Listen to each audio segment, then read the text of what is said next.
where social media engagement is encouraged. I am your host, Ryan Sakamoto, and today we are going to be continuing my NFL mock draft analysis, draft predictions as it pertains to obviously your San Francisco 49ers, but as it pertains to the rest of the 31 other NFL teams.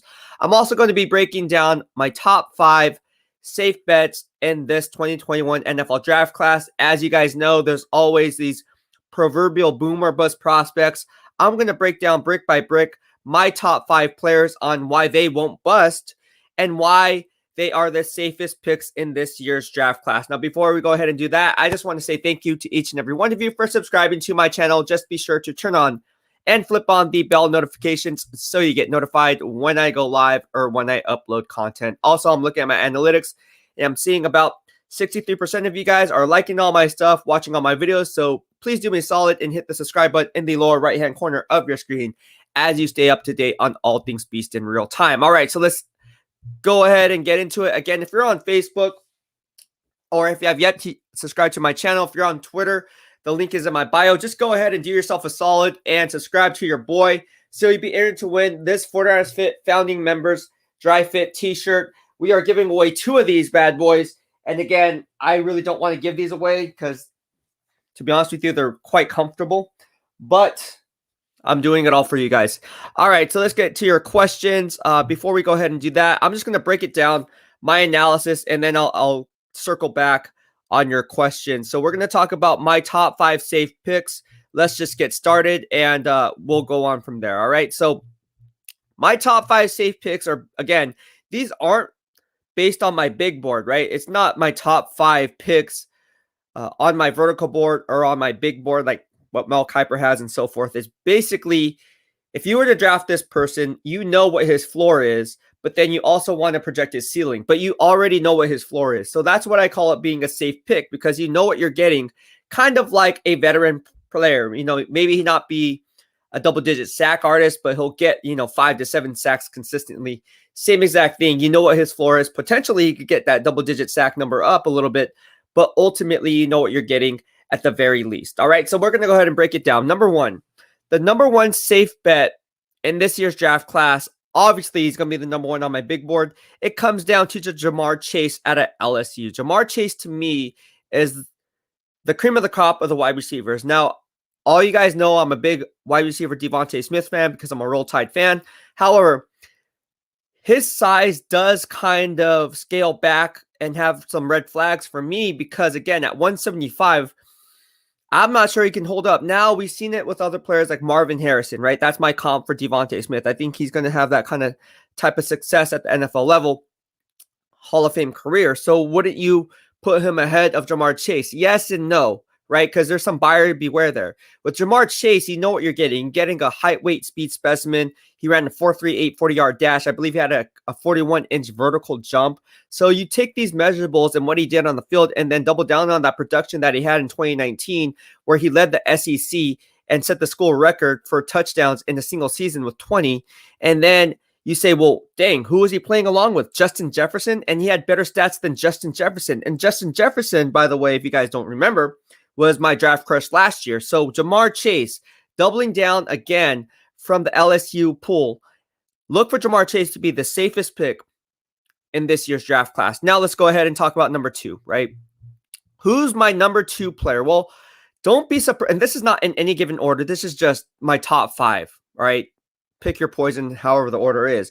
I like Micah Parsons. I think Micah Parsons is going to be a stud. I have him actually mocked to the Miami Dolphins, and for good reason. If you watched my earlier podcast on why I believed he would go on to the Miami Dolphins, I actually put out, once Kyle Van Noy was released, the Dolphins would trade the number 3 overall pick, and then they would target Micah Parsons.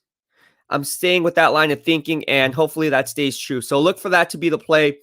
And again, Micah Parsons brings so much to the table. Now, he does do a lot of guessing, right? If you watch my earlier podcast on how I had him mocked in my NFL mock draft 1.0 to the Carolina Panthers at number 8, you will know that I said he is better suited for a Sam linebacker position, even a weak side linebacker position in a 4-3 front, rather than the Mike linebacker position. So if he was to transition in the Miami Dolphins 34 base defense, I see him more as the jack linebacker.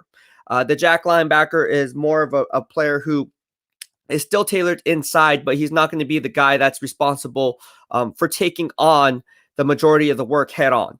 And this will allow him to use his speed to his advantage. As you guys know, he ran a 4.3, sub 4.3 40-yard dash. The guy was a workout warrior. He obviously took the year off in 2020. His functional strength could use some fine tuning now. He only repped out, I believe it was 19 reps on the bench press. I would like to see that number in the 21, 22 range. However, with that being said, I'm not going to go into specifics on why I feel that number should be 21. I have my own algorithm based on what I saw, and I did. Obviously, you guys not been covering the draft since 1998. I like Micah Parsons and what he brings to the table. He does need some things that need fine tuning, especially when guessing in run fits. Sometimes he doesn't know how to properly angle his pursuit of the ball carrier. That can cause some concern. But at the end of the day, his critical factors, his speed, his edge rushing ability as a dual threat player. You're not getting a guy who can also drop back in pass coverage. He does a really good job in dropping back in his spot zone coverage. So again, you're not getting a one-trick pony. This is not just a two-down thumper. This is a guy who can do it all, but does need some coaching. However, I think he's going to be a safe bet because ultimately, if he goes to the team like the Miami Dolphins, he's going to shine and do extremely well. Fortnite's Ultimate Report says, "What's up, BEASTwriter fan? My question is, why is the media push Mac Jones to the 49ers? Is it for views, or does Kyle really like Mac Jones at 3? Look, I already discussed about this, my man, and thank you so much for your question, John Jay. It's a smokescreen. There's no way they're going to go after Mac Jones. No way. There's no way they're going to go after Mac Jones, and you don't trade up to number 3 to go and get a guy like Mac Jones. Now watch Mac Jones be the pick. Oh, BEASTwriter, you were wrong, bro. Like, they got Mac Jones. I'm not buying it. It's going to be Justin Fields. I already put out my bold prediction. It's out there. I'm sticking to it unless things change at the top of the draft where somehow the Niners move up to number 2 for a guy like Zach Wilson. I think ultimately it's going to be Justin Fields at number 3. Because think about it logically. Without the smoke screens, let's take out the smoke screens out of it. If you're sitting there at 3, and you know what's funny is Michael Miller from Bleacher Report put out, it's like, oh, why do the Niners have to put out smoke screens if they draft at 3? Well, let me tell you something, Michael Miller. There's a good reason why. One, to hide interest if they're really interested in Zach Wilson, to make the New York Jets, who pick at 2, rethink their evaluation process and be like, oh, man, they're thinking about taking Trey Lance at number 3. Should we do more research on Trey Lance? Or GM Joe Douglas can look at this and be like, you know what? It's all smoke, bro. I'm not buying it. But at the end of the day, it's reverse psychology here. It's a game of poker. And if you're playing a game of checkers with people who play a game of chess, you're going to lose every single time. Smoke screens do matter because, again, it puts pressure on the teams in front and the teams behind when it comes to the New England Patriots draft number 15, who also want, obviously, Jimmy Garoppolo. Well, they have their pick of the litter too, because the Niners are sitting there being like, you know what, we draft at 3. We want Mac Jones, even they don't want Mac Jones. And we also have Jimmy Garoppolo. So we're going to put pressure on you, New England Patriots, to go ahead and make a play for one of the 2 quarterbacks that we're leaked to be getting, which is Mac Jones. And we already have Jimmy Garoppolo. So pick your poison. There's a lot of smoke screens that come out every single year. You have to decipher between what's real and what's not. Rashi says this is how players can get hyped more than others in media, like some media people are doing in favors of college and agents to hype a guy to try to increase to create. Yes, exactly. Exactly my point. And again, welcome everyone to the BEASTwriter family. Glad to be back. Jay Warren, 86. I never heard from you. Thank you so much for tuning in. He says, I think the Niners are trying to play Patriots and the Jets. They talk up their other quarterbacks to get the Jets off fields, and they talk up Mac Jones to put pressure on the Pats for Jimmy. There you go. Jay Warren, I agree with you 110%, bro. Good analysis. Good analysis. And he also says Niners don't leak unless they want to. That's very true. I would know. I worked in the NFL media with the San Francisco 49ers, covering them for the better half of the last 10 years. So, yes, that's 100% true. Holla at your boy.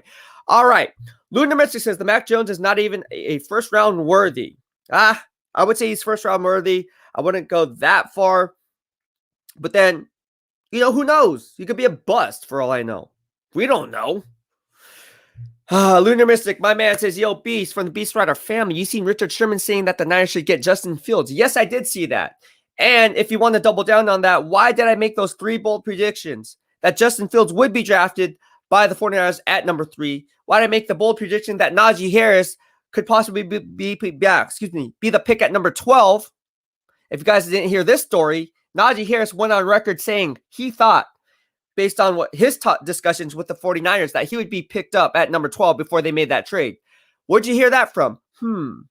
Here in the BEASTwriter family, be in the know before you know, or be in the know before they know, I should say, because again, doubling down on that, I'm not afraid to put my predictions and spot on analysis on the line. It speaks for itself. Najee Harris just came out and said the Niners were going to pick me at 12, but now they traded up to number 3. Richard Sherman now says that Justin Fields likely be drafted, or he should, the Niners would likely be drafting Justin Fields at 3, according to Lunar Mystic, which I obviously, if you just Google search it right now, it will pop up. There'll be numerous stories about that. Yes.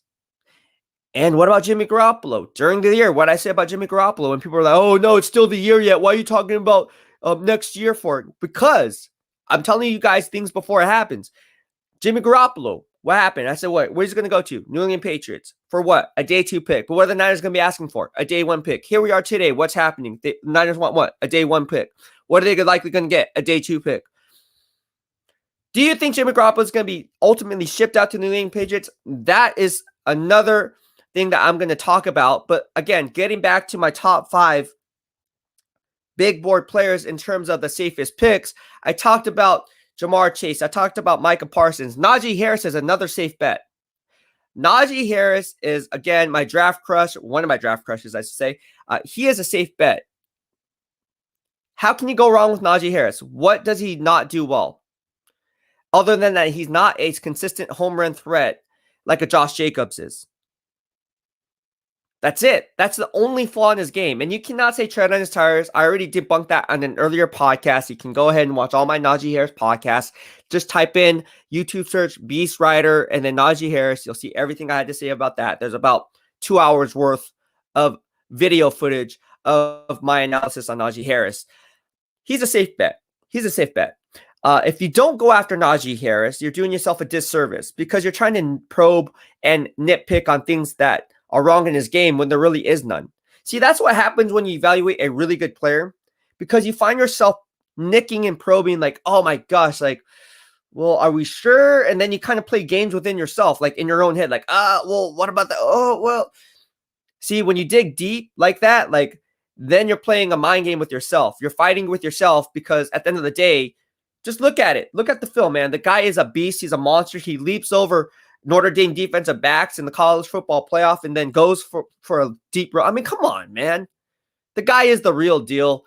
Let's not go any further and try to nitpick on this guy. This guy's a safe pick in the 2021 NFL draft class. And again, one of my top 5. Not bust. He won't bust. And he'll be a safe bet for whoever picks him up, whether that's the Pittsburgh Steelers at 24, or that's possibly even the Arizona Cardinals, who aren't a logical fit for him. But if they wanted to go with Najee Harris, I wouldn't be upset with that at number 16.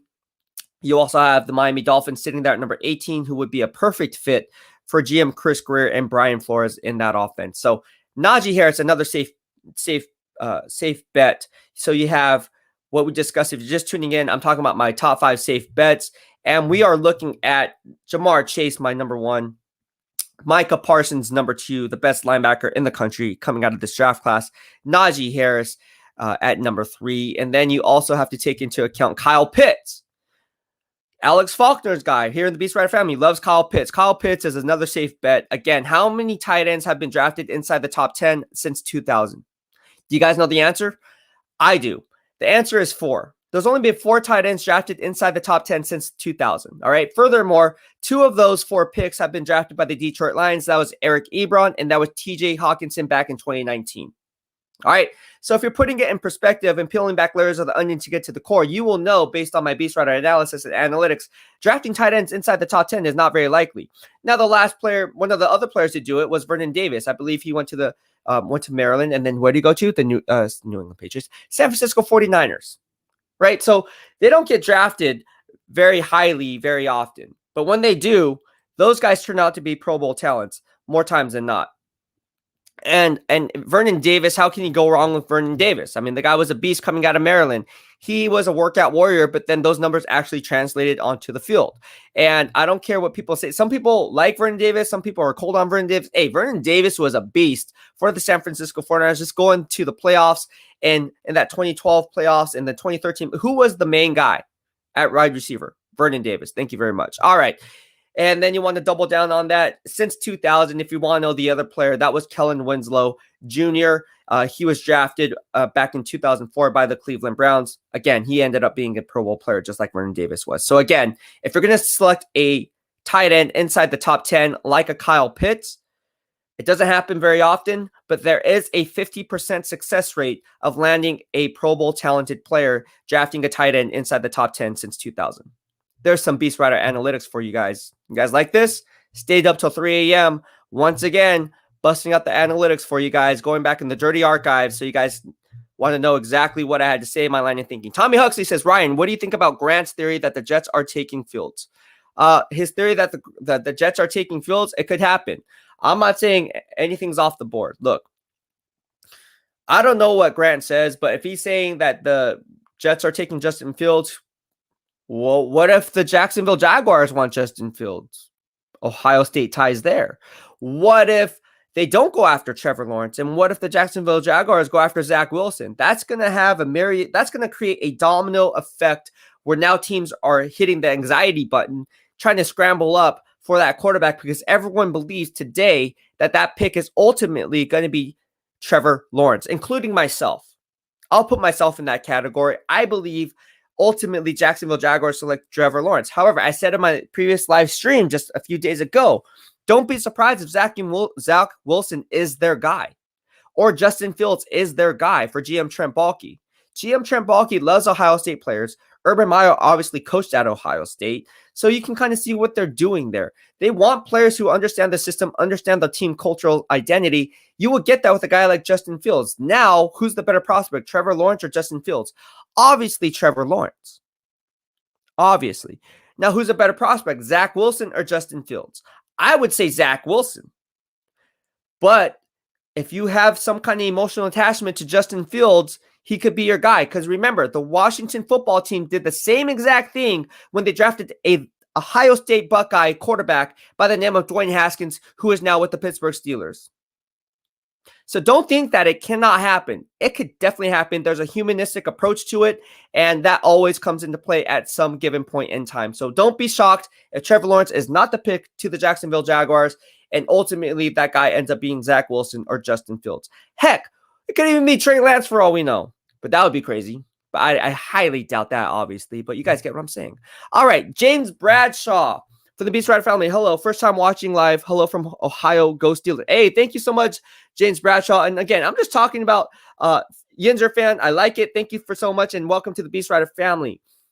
Again, we have all good vibes only in here with all 32 fan bases.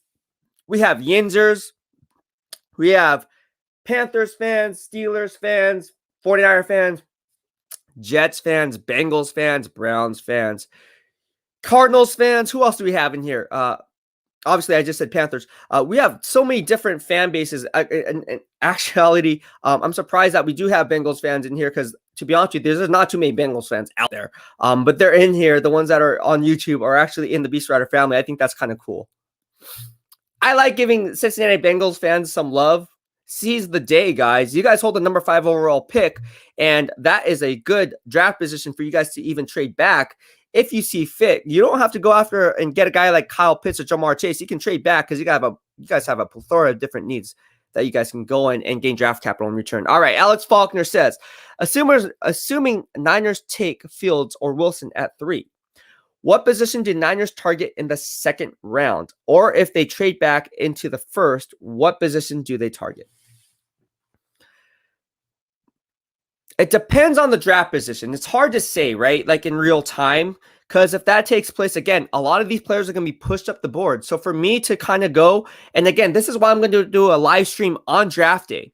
On draft day, I'm going to be doing the same exact thing that I'm doing right now a actual live stream to where you can actually watch my real-time thoughts as they happen.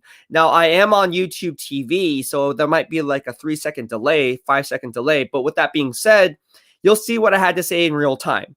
I'm going to have everything on mute. I'm not going to have the captions on, and I can show you guys that when I do the live stream here. I don't want to know what Mel Kiper's saying. I want you guys to know my genuine, authentic engagement on what I had to say and what I have to say in real time. That way you can kind of compare the two. Again, I'm going to do this blind.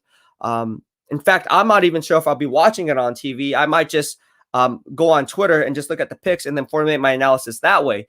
There's a lot of different ways I'm going to go about doing this, but ultimately, I think I'm going to go ahead, put on the TV, put on the mute button, turn off the captions. I don't like captions. I hate reading, by the way. I think that's just one of my pet peeves. I hate putting captions on. I don't want to read. If I wanted to read, I would read a book, and I hate reading. So funny being the business that I'm in, right? That I do a lot of reading, but if it's not football, I don't like to read. But yeah, getting back to that, I think I'm going to do a live stream. It's hard to tell which direction they're going to go in until everything plays out as it should in the first round. Mariah faithfully says, "Hey Ryan, what's up? What's going on, Mariah? How are you doing? Rick Anthony Argel from Facebook says, after really listening to you, I do believe the Jones smoke screen. Thank you so much, Rick from Facebook.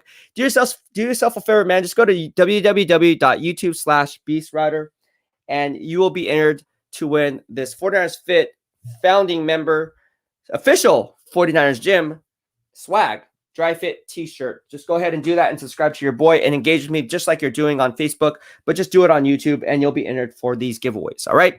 Sanjo Sunny says, what's good, Beast? What is going on? And again, I think it'd be a good thing for us to go ahead and have call-in. So again, if you guys want to call in, please be sure to do that. You guys are more than welcome to do that. The call-in is in the description box. So if you're watching on Facebook, Twitter, or whatever outlet you're on, YouTube, obviously majority of you guys are on YouTube, which is awesome here in the BEASTwriter family. Just go ahead and do that. I'm going to put the banner up for you guys so you guys can kind of go ahead and see how you guys can go ahead and call in, because again, I want to engage with you guys. I really do. So this is how you guys do it. I'm just going to put this up right here. Just bear with me for a second. So if you want to call into the live show, just go ahead and do that. And you can do that right here. Live call-in is at that StreamYard.com. Just go ahead and head over to that, and then you'll be entered into the live stream, and I can talk to you live, which is kind of a cool thing. Who doesn't like that? James Bradshaw says, how safe is Myers, a center from Ohio State? James Bradshaw, thank you from the BEASTwriter family. And getting to your question, Steelers fan, obviously. Go Steelers. Here we go. I have love for all 32 fan bases. Not throwing, I just like talking football. But getting back to your question, I'm not high on Myers, man. I'm rather higher on Creed Humphrey or Landon Dickerson. And I know Landon Dickerson has ACL injuries, but to me, when healthy, he is the best offensive center in this year's draft class, hands down. He brings a nasty mean streak. And I know if you're looking at a guy like Creed Humphrey, for instance, let's just take it a step further, peeling back layers of the onion to get to the core, as I always like to say in my podcast or my live streams, is this. Creed Humphrey models his game after Marquise Pouncey, who, by the way, just retired from who? Your Pittsburgh Steelers. So I like Creed Humphrey. I like Landon Dickerson over a guy like Myers, the center from the Ohio State University. But thank you so much for your question. Jose Batista says, Mark Sanchez came on McAfee's show talking about field scoring. I believe the highest on the test for mental processing and memorizing things out of 6,500. Wow, 6,500 athletes. Can you learn the offense and execute? Well, if he scored the highest, I'm pretty sure he can, Mark. Pretty sure he can. Alex Faulkner says, thoughts on Javon Holland from Oregon. Obviously, we're talking about the strong safety here, or the safety here, I should say. He can play either or. I'm not high on Javon Holland at all. I'm just not high on Pac-12 defensive backs. I know that's crazy because people say, oh, you're doing yourself a disservice when you say that. In general, I'm just not, especially from Oregon, I'm just not high on Javon Holland. I just don't see enough in his game to warrant even a first-round grade. He's not even on my top 50 big board. So Javon Holland, the only reason why people are talking about Javon Holland is because this is a weak safety draft class. Like, this safety draft class is probably the worst positional unit in 2021. Like, legit. Like, this safety draft class in any given class, Javon Holland would probably be discussed as a day 2, maybe even a day 3 pick. Legit. He's not that good. Now watch him be an all-pro. All right. Trent Payne says Chase ran a 4.3 40-yard dash. There you go. Beast, right? Fournette's Ultimate Report. What is a safe bet for the 49ers pick at number 43? Well, again, it depends on the draft position in the second round. I can't really project who's going to be there because a lot of these quarterbacks are going to be pushed up the board. A lot of these best player availables are going to be pushed down the board. And when you see that, that's going to create a lot of shakeup at the top of the first round. A lot of these teams are going to be giving up day 2 picks, which ultimately can be a second round pick for a guy that they want who they otherwise thought wouldn't drop that far. But because these quarterbacks are getting pushed up, they might have a play and be like, you know what, we got to make a play for this. And let me just say this. For everyone who's saying that the New England Patriots are targeting Mac Jones if they were to draft a quarterback in this draft class, I'm going to make a bold prediction. I'm making a bold prediction. I don't think they want Mac Jones. I think they want Trey Lance. Because Trey Lance brings a similar skill set to what Cam Newton brings. And if Cam Newton doesn't pan out, you don't have to delve away from your system. You can keep the same system, just have another young quarterback to groom. And that guy ultimately can be Trey Lance. Because remember, who did they draft out of our small school before? Jimmy Garoppolo. So if they opt not to trade for Jimmy Garoppolo, or if the asking price is too high, don't be surprised if the New England Patriots in the first round trade up for a guy like Trey Lance. Heck, Trey Lance can fall to them at 15 based on the way the mock draft is currently stacking up, with Atlanta Falcons saying, oh, they're going to move out of number 4. And a lot of people saying the Falcons are going to take a quarterback. I told you guys time and time again, that's not GM Terry Fontenot's MO. He doesn't reach for need, diminishing the value of the pick. If the first 3 quarterbacks are off the board, he's going to take Jamar Chase or Kyle Pitts. Pick your poison. He is going to pick the best player in this year's draft class while other teams reach for need for the quarterback. And then, or he's going to trade back, as if we're hearing right now on NFL Network and ESPN saying, oh, they're open to trading back. Yeah, well, no crap, because Terry Fontenot knows he has Matt Ryan there. You can't get rid of him after 2 years. He's too much dead money tied to his contract. So ultimately, he'd rather just stick with Matt Ryan, trade a few spots back, get him some help, get him an insurance policy in case Calvin really departs after this year, because he's on that rookie deal and he's a free agent after this season. So you have Julio Jones there. You're going to need another wide receiver 2 to fill in the shoes if you're competing for Calvin Ridley's services on the open market. Why not go after a guy like Jamar Chase? And I know the team traded for Hayden Hurst with the Baltimore Ravens, and they gave up a lot of draft capital to get him, or dipping down on those gains and going after a Kyle Pitts. Right? Makes sense. Brandon Springer, Trey Lance looks like a mix of Alex Smith's arm and Josh Allen Rensaw. What do you think? Ooh. Alex Smith's arm? I think Trey Lance has the best arm talent in this year's draft class. I mean, the way the velocity just comes out, the way he throws off platform, the way he just he throws those balls on a rope. Like, it's on a rope. It's like, whoom. It's just like, whoa. Very impressive. I wouldn't compare him to Alex Smith.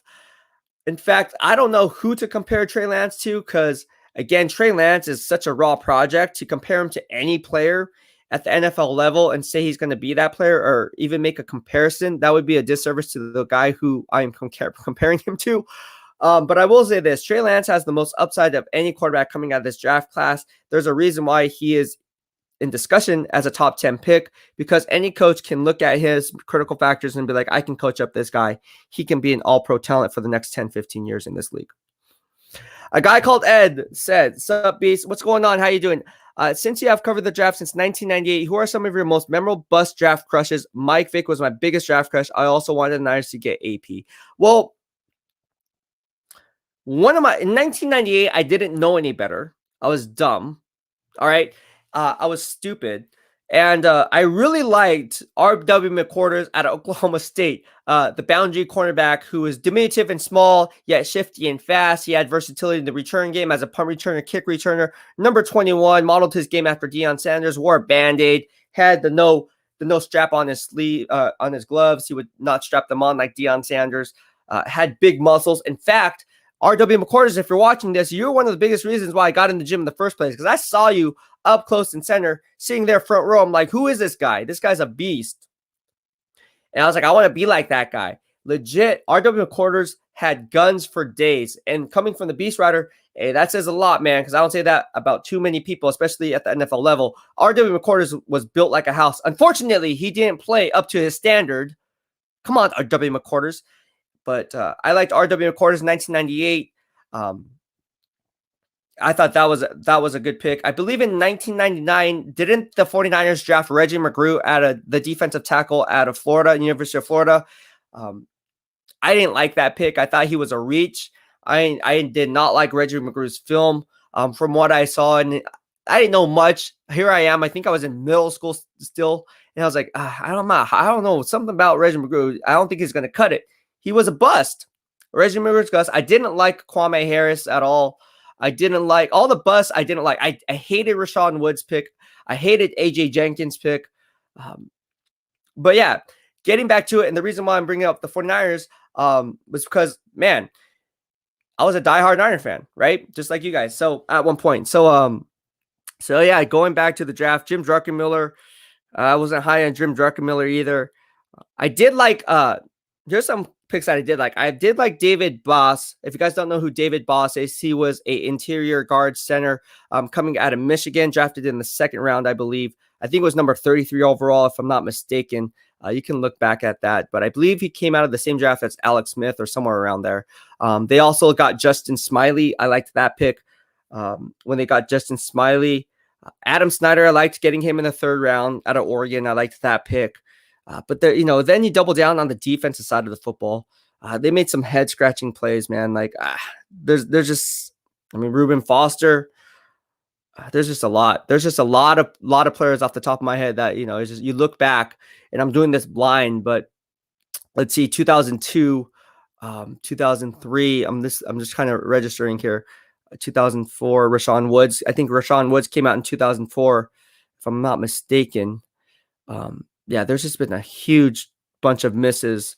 But yeah, draft crushes. My draft crushes over the years have always been hot. Obviously Justin Jefferson was my draft crush last year. This year's Najee Harris, Javonte Williams, JC Horn. But last year was, I really liked Justin Jefferson. That was my draft crush. And I liked Roquan Smith. I thought he was going to be a stud. I to be honest with you, I anytime when it comes to my draft crushes, they actually turn out. Like, I haven't been wrong now that I'm thinking about it. And you can go back and check my YouTube and Twitter receipts. Find a draft crush where I said he was going to be good and he didn't pan out to be a great player.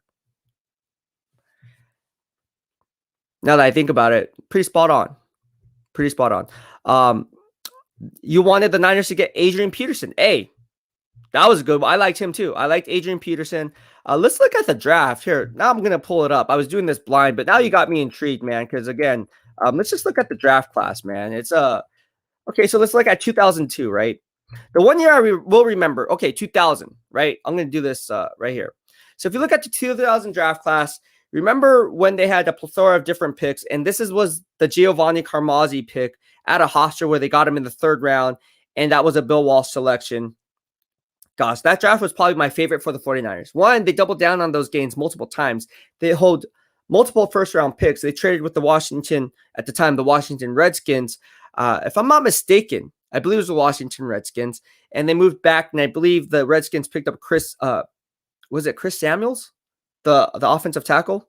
And then I can't believe I'm remembering this. I gotta go back now. Now I gotta go back. Now I gotta go look, because if I get it wrong, you guys will be like, no, you're wrong, Beast. But dude, that's like 25 years ago. The heck? Yes, Chris Samuels. Thank you. So Chris Samuels was the third pick. They traded with the San Francisco 49ers, and they doubled down and got picks. I believe they got picks number 12 and 24, I believe. They picked up Julian Peterson, and then they traded back from 12 to number 16, picked him up, and they also got Ahmed Plummer, who, again, I compared to who this year? Patrick Surtain Jr. as the most fundamentally sound technician cornerback in this year's draft class. I have not seen a cornerback this fundamentally sound coming out of college since Ahmed Plummer. Patrick Surtain Jr. is going to be a beast, and that's why I call him a safe pick, because he is a safe pick. How you going to tell me that Patrick Surtain Jr. is not a safe pick. He's as safe as they come in this year's draft class. But yeah, jeez Louise, that draft. And then they got John Engelberger. Jason Webster was one of my favorites. I love Jason Webster coming out of Texas A&M. He wore number 39. Ultimately couldn't have that number with the 49ers because Hugh McElhenney had that number retired by the San Francisco 49ers. If you guys don't know who he is, he's part of the $1 million backfield, if I'm not mistaken. And yeah, that was a crazy draft class. All right. I don't know how I'm doing this off the top of my head. James Foster, thoughts on the Kwon Alexander reunion? Does it make only sense if they trade Warner? Well, one, I don't think it makes sense, and they play two vastly different positions. Fred Warner is the heart and soul of defense, playing the middle linebacker position, whereas Kwon Alexander is playing the outside linebacker position. So ultimately, it wouldn't make sense if you're looking at it that way. And ultimately, I think Kwon Alexander is damaged goods. James Foster says, who should my Steelers get, center or running back?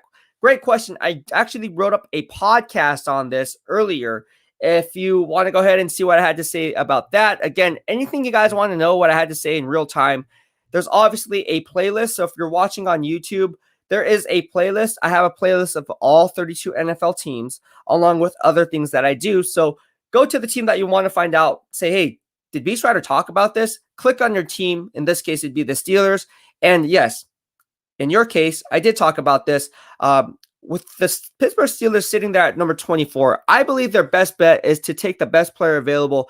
And ultimately, I believe that guy should be the running back position. If Najee Harris is sitting there at 24, how can you say no to taking a guy like Najee Harris? He's a throwback type of version of a running back that you guys want. He brings that Jerome Bettis tough, physical, north-south violent running style. Now, I'm not saying he's a Jerome Bettis because Jerome Bettis was the bus, but Najee Harris brings that type of physical mentality to the Smash Mouth football game that you guys like to run, shortening the game, and then obviously keeping the opposing offenses off the field by winning time of possession with Ben Roethlisberger as your quarterback. No longer do you have to play this short intermediate passing game to get first downs. You can now work what's in your favor by solidifying the offensive line in later rounds, because again, you don't want to reach for need, diminishing the value of pick at 24. Are you going to take and gamble for a guy like Landon Dickerson, who I call the best center in this year's draft class? No, you will not at 24. Now, if you're GM Trent Baalke, you might make that play, because GM Trent Baalke is known to take ACL players. We saw it with DeAndre Smelter. We saw it with Marcus Lattimore out of South Carolina. We saw it with Keith Reeser. So he has proven he has done this and not shy to do it in any given round. But with that being said, I think the best play for the Pittsburgh Steelers is to go after a running back like Najee Harris. Or, okay, based on my current mock draft and based on what my analytics are telling me as the draft board currently stands. Now, things are going to shake up from now until then. But with that being said, they're sitting there with the 24th pick, right? What's logically going to be there? Do you want to go after a guy like a cornerback, like a Caleb Farley? No, he has back issues. You take him off the board. J.C. Horn's not going to be available. I have him going inside the top 15, so he's already off the board. And when you're looking at it from a logical standpoint, exactly, are you going to select an offensive tackle at 24 when you know he's not the best player on your board? That's not GM Kevin Colbert's MO, and I'm pretty sure the scouting department will look at this and be like, you know what, Najee Harris is sitting there at 24. We can't believe the Miami Dolphins passed him up on number 18. We can't believe that the Arizona Cardinals took the first running back off the board, which is Travis Etienne, although he is a better fit for what they like to do than that zone blocking scheme, one cut back type of a player. But then Najee Harris sliding to 24. If Steeler fans don't want Najee Harris at 24, there's something wrong with you guys.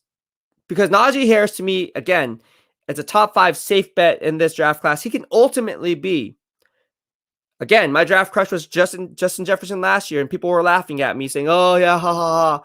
I was like, okay, well, we're going to find out who has the last laugh. I had the last laugh last year. Don't sleep on Najee Harris. I may have the last laugh this year. Najee Harris is the real deal, man. I'm telling you. And if not, you guys also hold the number 55 overall pick in the second round. However, I like Javonte Williams. However, if Javonte Williams somehow is in the tail end of the first round or possibly can go up in the top of the second round, do you guys make a play for a guy like Javonte Williams? You guys already passed up on Cam Akers in the second round last year out of Florida State and opted for a guy by the name of Chase Claypool, which I ultimately liked. However, does lightning strike twice where you pass up a running back in the second round? I don't know if that's going to be a play. Ultimately, you guys can't do that because you guys don't have James Conner returning, and I can't count on Benny Snell Jr. to be the guy. Now, I know you guys drafted him, the fourth round?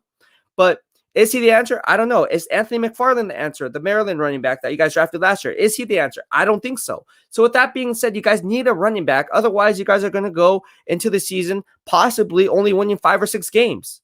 Hate to say it, but you can't get anything done without a running back. Ultimately, I think that it should be your number one priority. It's not outside linebacker.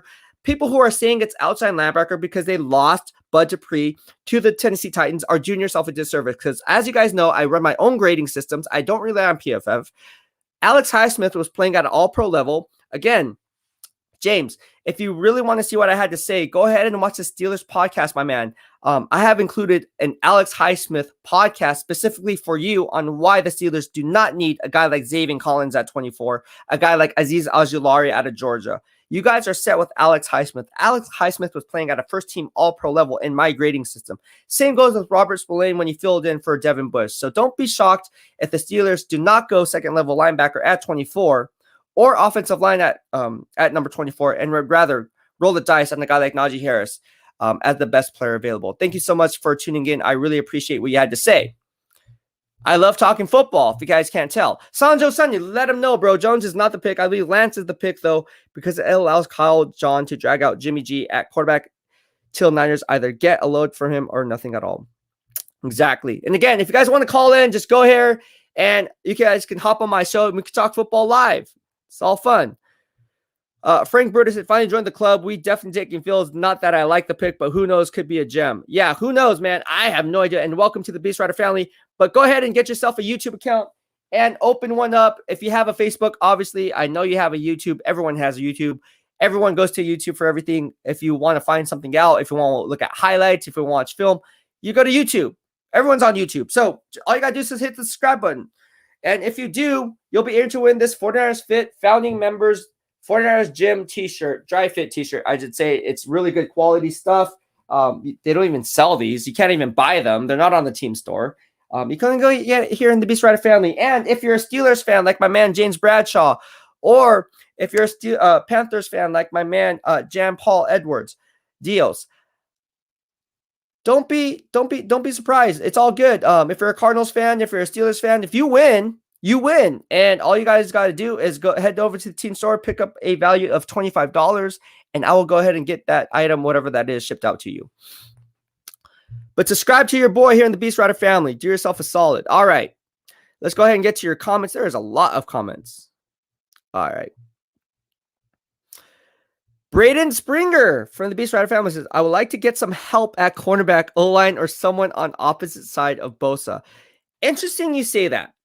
Opposite side of Bosa. Didn't they get just Samson Ebukam signing a 2-year, $12 million deal with the from the LA Rams? Is he supposed to be the guy? I mean, there are people telling me he's going to play defensive end, but is he going to be the guy? Obviously, you guys don't have Kerry Hyder Jr. He's off to the Seattle Seahawks in the Pacific Northwest, so good luck with that. If Bosa goes down to injury, the Niners are in desperate need of an edge rusher because we all know what we're getting with Eric Armstead, Dennis Delfield 2.0. Without Nick Bosa there, he's going to be non-existent. And that's just the truth. That's not hating. That's not throwing shade. Hey, just look on the film. Look at the numbers. See what he's done. He only had one good year, and that was 2019.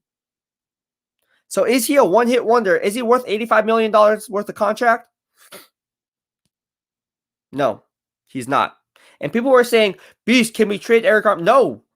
No, you cannot, because no GM wants to take on that money for a complimentary role player at best, when he was in fact supposed to be the guy. And people said, oh, well, he was playing out of position. He was getting double teamed. No, he wasn't. Again, I have my own grading system, and he was singled up more times than not, especially on tight ends.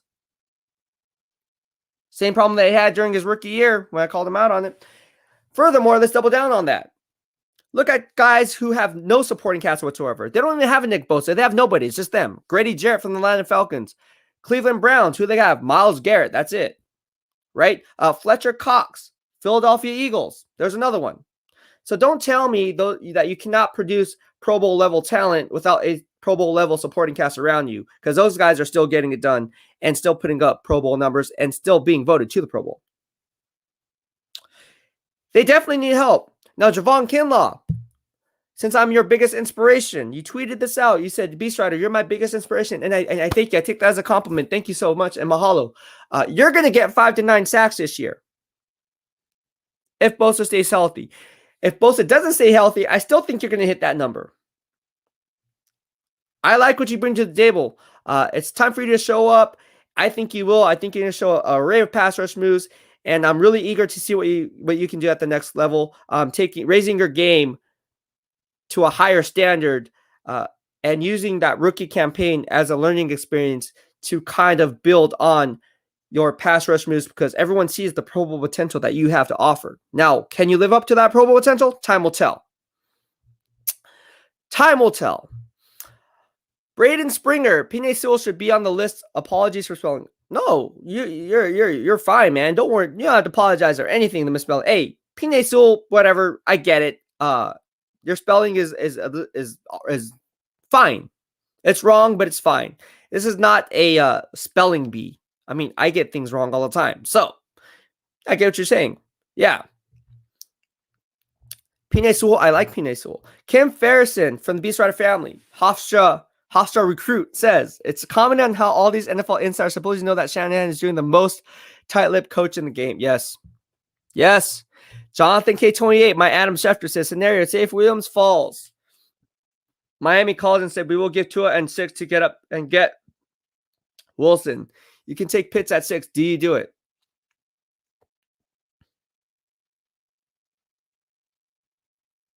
No, I wouldn't do it. I wouldn't do it.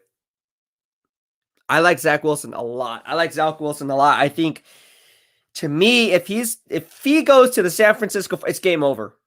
It's game over. If Zach Wilson goes to the Fort, it's game over. I'm telling you guys right now, it is game over. Zach Wilson is the 49ers' first choice. Don't get it twisted. If he somehow slips to number 3, there is no way Kyle Shanahan, the way I know Kyle Shanahan, he will go ahead and be like, okay, we're going to trade back for a guy like Kyle Pitts. No way, because in his mind, he already thinks that Zach Wilson is off the board to the New York Jets at number 2. There is no way. If he's sitting there at number 3, there is no way he's going to trade out of that spot. And I don't care if it's 20,000 first-round picks. He's not going to do it. Now, I'm exaggerating a little bit, but you get what I'm saying. It's going to take a lot more than that for them to move out. And if Zach Wilson is sitting there at 3, wow.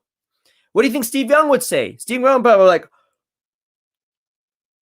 oh, he'll probably be doing this live stream too. If I had Steve Young on the show and he was sitting there and he was like, and you can see Steve, Zach Wilson sitting there at 3. Oh my gosh. Like, what do you think they're going to do, Steve? What do you think they're going to do, Steve? Well, you know what I think? I'm Zach Wilson, right? It has to be the logical choice, right? BYU guy, right? Fits the system. I mean, if anyone knows the quarterback position, it's me. He wouldn't say that, but he basically lean on that, and that, lean on that analogy. Be like, yeah, like I think he fits the system well. He does everything that Mike Shanahan likes to do, and obviously his son Kyle Shanahan runs similar systems. And Zach Wilson, I've been saying all along, Zach Wilson should be the guy, and here he is sitting at 3. Oh, sorry, Steve. The Miami Dolphins just traded with the San Francisco 49ers for the number 3 overall pick, and you guys get Tua. Steve, I'm gonna be like this.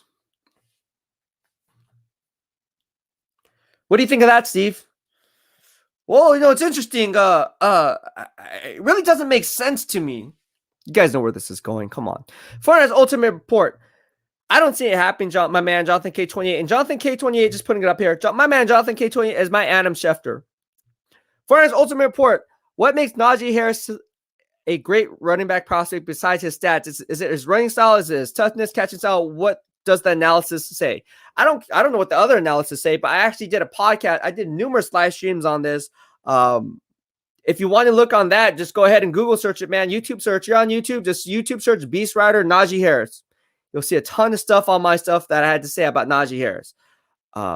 It's that and a bag of chips. There's a reason why he's my draft crush. There's an article or a video that I posted about making the case for Najee Harris. I even said that he would be the 12th pick overall by the 49ers before they went ahead and traded up. Najee Harris echoed that analysis just a couple days ago that he thought he was going to the San Francisco 49ers at number 12. No surprise here. Be in the know before they know. That's why you guys follow me. And then to double down on that, now there's talks about the Niners moving up possibly to number 2 for Zach Wilson. I wonder where I heard that before. Again, be in the know before they know. Najee Harris is a safe pick, man. I'm telling you right now, the reason why people are so bearish on Najee Harris is because they don't view him as a home run threat every time he touches the ball. So what? If you're looking for a 90-yard drive, he's going to produce a good chunk of that, probably 60, 65, maybe 70 yards on that 90-yard drive, depending on, the run versus pass percentage. But how can you go wrong with Najee Harris? Just turn on the game film. I don't care if these workout warrior numbers. I know Jason Oye had put up some nice numbers at his Penn State Pro Day. I do like the critical factors he brings to the table, but ultimately, I'm not sure what's going on in terms of everyone putting so much stock in these workout warrior numbers. To me, they're just to confirm what I see on film. For the majority of people who are NFL fans, you guys don't have the time to watch film. It's not your jobs. It's not your 9 to 5. I get it, but that's why you guys come here, because you guys want to trust my analysis and what I have to say, and then you guys can formulate your own. With that being said, again, I do not put too much stock on the combine numbers or the pro day numbers. Don't do that. That's the last thing you want to do. Just turn on the game film, watch the games for what they are, and be like, you know what? In basic, simplest form, if you're starting off and you want to kind of see how to be a talent evaluator, just go to the film. Forget everything else. That should be their number one goal, is just go to the film and watch the film. See who's getting open. Watch plays away from the ball. How is this player playing when the ball's not coming his side? How is he blocking for his teammates? Does he show heart? Is he taking plays off? Does he sell his routes? Guys got to look at this stuff. Cam Ferrison. Mike Singletary changed Davis's life, and then Cam Chancellor changed it right back. What? Oh, you're mean. You're mean. Zach Howard. Quarterbacks is a sexy topic, but we are feeling like contenders all around. Corner position was suspect this Super Bowl year. All right. Let's see here. We got some questions here. All right. Let's see here. Wow. Thank you so much, Robert Watson, for the super sticker. I really appreciate it, my man. Thank you so much. Again, people are wondering what a super chat or a super sticker is. This is a super sticker. Thank you, Robert Watson. So if you like the work, like the BEASTwriter channel, like the BEASTwriter family movement we're striving to build, go ahead and consider sending your boy a super chat. It's just another fun way for me to engage with all of you guys. Also, all proceeds from the super chat will be funneled back into you guys in the BEASTwriter family, so we can do more cool prizes, also get better audio visual equipment. You guys get the picture. So I'm not taking a penny of it. It legit just goes back into the BEASTwriter family, because again, this is what I love doing. Obviously, I want to make money. I'm not going to say, no, I don't want to make money, but this is all for you guys. The bigger we get as a family, the better off everyone is. So the more we, the more success we have, the more success all of us have. And that's why I just like funnel it back into, hey, just whatever, just dump it back in, dump it back into the BEASTwriter family, dump it back. I just love talking to you guys. I just love talking to you guys. All right, let's go ahead and talk about some stuff here. We got a lot of stuff to discuss. Wow, there's a lot of, I am really behind on my comments. You guys are coming up. 7 from Bound Charlotte said, what's up, bro? What is going on? I see you, my man. All right. Ooh, he's 7 from Bound. Chris Sims from NBC said this safety class is deep and good. What a smokescreen. This safety class is weak. What is he talking about, deep and good? I have no idea what that. I disagree. I disagree with you, Chris Sims. Tell me why this safety. Is there a Jerwin James in this safety class? Is there a Jamal Adams in this safety class? Is there a Troy Polamalu in this? Is there an Ed Reed in this safety class? No. Is there a Tyrann Mathieu in the safety class? No. What are you talking about? Who was drafted in the 3rd round? What are you talking about? Deep class. Deep class, my butt. Get out of here, deep class. Deep class isn't a deep class of horrible players. Anyways, Ross Chavez says, "What's up, Ryan? Love your show. Great content. Thank you so much. And welcome to the BEASTwriter family. Ross Chavez, welcome and thank you for joining us, my man.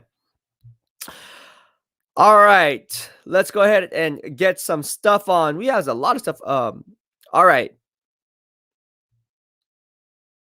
Let's see here. We got some good stuff here. All right. Braden Springer. I think we should have let Trent Williams go. Use the money to sign other free agents and Fred Warner, then draft Sewell and just keep rolling with Jimmy G. What would I have done? I think that's a question. What would you said? What would have done? But I think what would I do if I was in their shoes? It's hard to argue this one, right? Ultimately, I think the 49ers overpaid for Trent Williams. Everyone is saying that.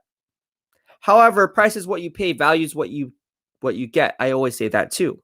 But with that comes, you can't just give up the farm in terms of valuation on a prospect or money-wise financially and be like, okay, well, we're just going to give you whatever you want. And that's not how it works. At some point, you have to draw the line. Ultimately, I think Trent Williams got more than what he should have got. And if I was the 49ers, I would not have given him all that money. I would have let him walk. I know that sounds crazy. I would have let him walk and found someone in free agency. Now, there's a lot of good left tackles out there. There's still Eric Fisher out there on the open market. He would come in at a lot cheaper. If you wanted to, you can even then trade right tackle Mike McGlinchey to the Indianapolis Colts because GM Chris Ballard wanted him. I already did a podcast on that. What if you traded him off too? Now you have no tackles. You don't have your right tackle and you don't have your left tackle. But here's some food for thought.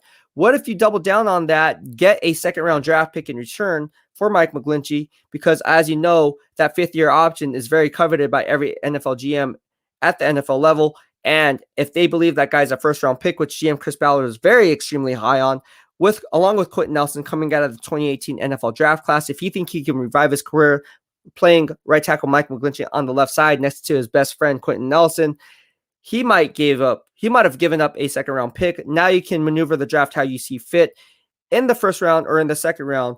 And who knows, they could have had multiple first round picks where they could have got a guy like Penei Sewell or Rashawn Slater.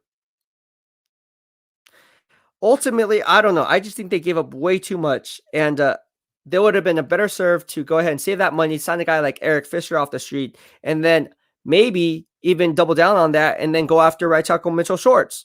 Two Kansas City Chiefs guys who were in the Super Bowl winners. I don't know. What are your thoughts on that?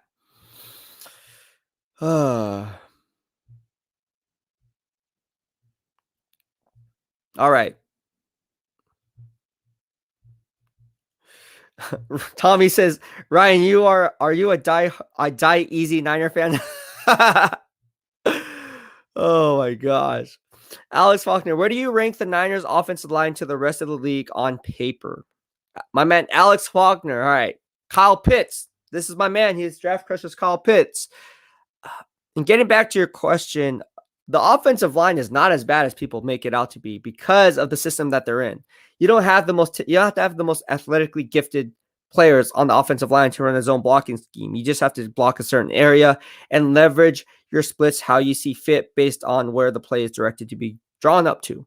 With that being said, I see definitely a top 15 offensive line. So they're not bad.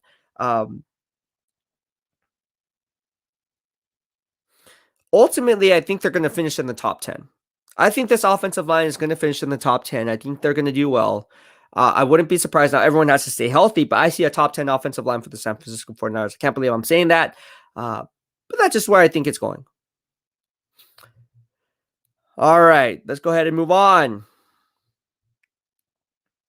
Nicholas Riley says, great content today, BEASTwriter. Thank you so much for the love. I appreciate it. Do yourself a favor, Nicholas. Get yourself a YouTube account, bro. Again, if you want to call in, go ahead and do that. This is a live call-in show right now. No one's hopping into the live stream and calling in. Oh, actually, I do see people coming in, but they're coming out. I don't know if you guys are scared. I don't bite. I promise. I promise. Just be respectful of everyone's opinion, and you'll be good to go. All right. Jonathan K. 28. Draft crush this year. Tommy Tremble, defensive end. Quincy Roche and Rondale Moore. Jonathan K. Thank you so much. Quincy Roche was one of my top edge rushers coming out of this draft class. You guys know what I had to say about that. If you guys missed that, I talked about my top 5 senior prospects to watch before the Senior Bowl took place. I said Quincy Roche is a guy to keep an eye out for, and people were like, who's Quincy Roche? I was like, dude, you're going to know. And now people know who Quincy Roche is. I love Quincy Roche. And I like Rondale Moore too. He's only 5'7", but hey, the guy's a beast. All right, Jerry Yang says, did you consider Michael Crabtree as a bust? Could have had Percy Harvin or Jeremy Maclin, who I think turned out better. No, I do not think Michael Crabtree was a bust. In fact, I loved the Michael Crabtree pick at number 10. If you remember that draft, I believe it was the draft where the Oakland Raiders at the time went ahead and drafted speed demon Darius Hayward-Bay from the University of Maryland, and that left Michael Crabtree as the obvious, easy choice with the San Francisco 49ers. I don't think Michael Crabtree is a bust at all. I think he produced some nice, good years for them, and ultimately, he just didn't have the quarterback to go ahead and make him into the receiver that he was during his prime. Now, he had Alex Smith, he had Colin Kaepernick, but just think if he had a guy like Matt Ryan throwing to him. I mean, the guys set school records for a reason. NCAA records for a reason over at Texas Tech. So, man, Michael Crabtree, not a bust. And I think he was better than Jeremy Maclin. That's just my opinion. I think he was better wide receiver than Jeremy Maclin. And also, when it comes to Percy Harvin, you got to remember during that draft, Percy Harvin was not even in top 10 discussion. It was all about Michael Crabtree and Darius Hayward-Bay because of his speed. Percy Harvin was looked at as going into where the Justin Jefferson was in that 22 to 25 different range. So with that being said, looking at Percy Harvin coming out of the University of Florida, if I'm not mistaken, he did put up a nice 40-yard dash, had some good measurable times. He's another player who I really looked up to because he was diminutive yet shifty, had a good frame to his body. So obviously in the weight room, you saw the work ethic there. But when putting it all together at the time in real time, you cannot say that Michael Crabtree was a bust. And even in hindsight, you can't say he's a bust because, again, look at the supporting cast that he had working with behind center. Nicholas Riley says, what is your take on Kyle Trask pre-draft? Bust. B-U-S-T. Kyle Trask is a bust. Now watch him be an all-pro. Michael McCann says, Andy Katzenmoyer, I love that animal in college. Absolute bust. Dude, Michael McCann, I loved Andy Katzenmoyer. For those who don't know Andy Katzenmoyer, he had that neck roll. He was a middle linebacker, I believe, if I'm not mistaken. What number did Andy Katzenmoyer wear? I believe he wore Andy Katzenmoyer. He played for the New England Patriots. Andy Katzenmoyer, I think he also went to The Ohio State University, if I'm not mistaken. Correct me if I'm wrong, Michael McCann, please. And I believe he wore number 40. If I get this right, that's going to be crazy. I believe he wore number, gosh, I want to say he wore number 45. I want to say Andy Katz. If I get this right, that's going to be nuts. If Andy Katzenmoyer wore number 45 for the New England Patriots coming out of The Ohio State University, I'm going back in the time travel machine in my head. If I'm getting this right, I'm surprising myself. Did he wear number 45? Tell me if I'm right. Or if I'm wrong. Luke Michelle from the BEASTwriter family. Do you remember Chris Borland, the linebacker who retired after a season with the 49ers? Yes, I do. A good friend of mine, actually. Just a few weeks before he retired, I went out to dinner with him. We talked about football. He went out and talked to the BEASTwriter family. I had a private event. The BEASTwriter family came out. I did a lot of things behind the scenes with the 49ers players. Many of you guys know this. A lot of them were my friends off the field. I wasn't just the guy covering the media. Like, we would hang out regularly off the field. So this is nothing new. Chris Borland, great guy, great person. He just thought what he did was best for him and his family and for his health. So I don't blame Chris. I have Chris Borland's back. You know, the family, great guy. And again, anybody who is saying, oh, Chris Borland, you're soft, you're this. No. Because look what's happening. All this CTE stuff, that's all real, right? He thought of it logically and said, my instant gratification versus long-term gains, in my opinion, for my personal health, was just not worth it. So although Chris Borland was a beast on the field, he made the beast choice off the field to go ahead and walk away from the game that he loved. And ultimately, that's a harder decision. And for him to do that, I stand by Chris Borland. I respect the decision. So yes, I do remember him though. Yeah, good guy. How can I not remember him? Everyone remembers Chris Borland. All right. Callie Bill says, who remembers British Knight shoes? I remember British Knight shoes. I had them. They were the BK with the MC Hammer commercials. Remember? BK stood for British Knights. Yeah, those shoes were dope. Oh yeah, MC Hammer pants. Here we go. He says MC Hammer pants. Butter says, what's up, Beast top guys for any team would be Kyle Pitts, Harris, and JC Horn. Yes, absolutely. I agree with you, Butters. Thank you so much. We have 49ers Ultimate Report chiming in here. Look, James Bradshaw says Andy Katz was number 45. I got it right. So Andy Katzenmoyer, boom, there you go. Well, it's absolutely correct. All right, we're going to have my man, I can't believe I got that right. Well, I kind of, but not really. John J. from the 49ers Ultimate Report. We're going to have him in our live stream. Let's see if he can cop in the stream. Can you hear me? Can you hear me this time? I hope you can. I don't know, man. We should do a Verizon commercial. Can you hear me now? Good. How you doing, my man? What's going on with you? What's up, man? I'm so happy you can hear me today. Hey, I'm happy I can hear. I'm happy too. How you been? Just working on projects. A lot of projects. Yeah. So what's on your mind, dude? What questions do you have coming in, or what are your thoughts? What do you want to talk about? Well, there's a lot to talk about, when it comes to the 49ers, but of course everybody wants to talk about Mac Jones.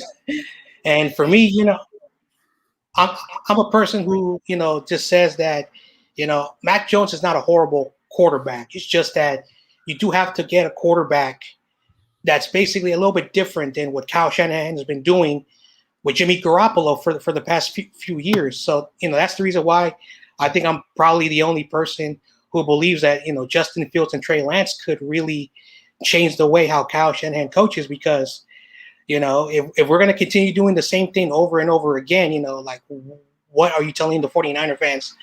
And I understand, Chris Sims, he's my buddy, he's in the media for a reason, and Kyle Shanahan's coaching in the NFL for a reason.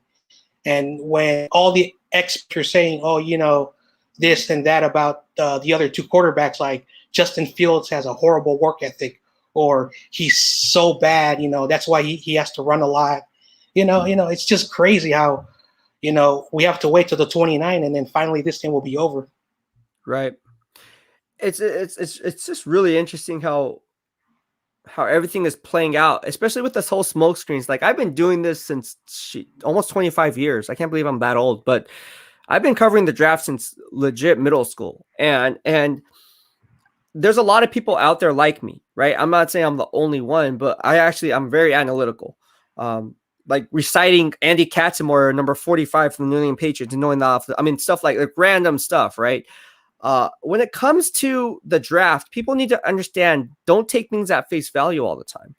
Everybody has an opinion, and anything that Kyle Shanahan and John Lynch say, you have to take it with a grain of salt, because at the end of the day, they don't want to tell you what their answer is, and they will lie to you.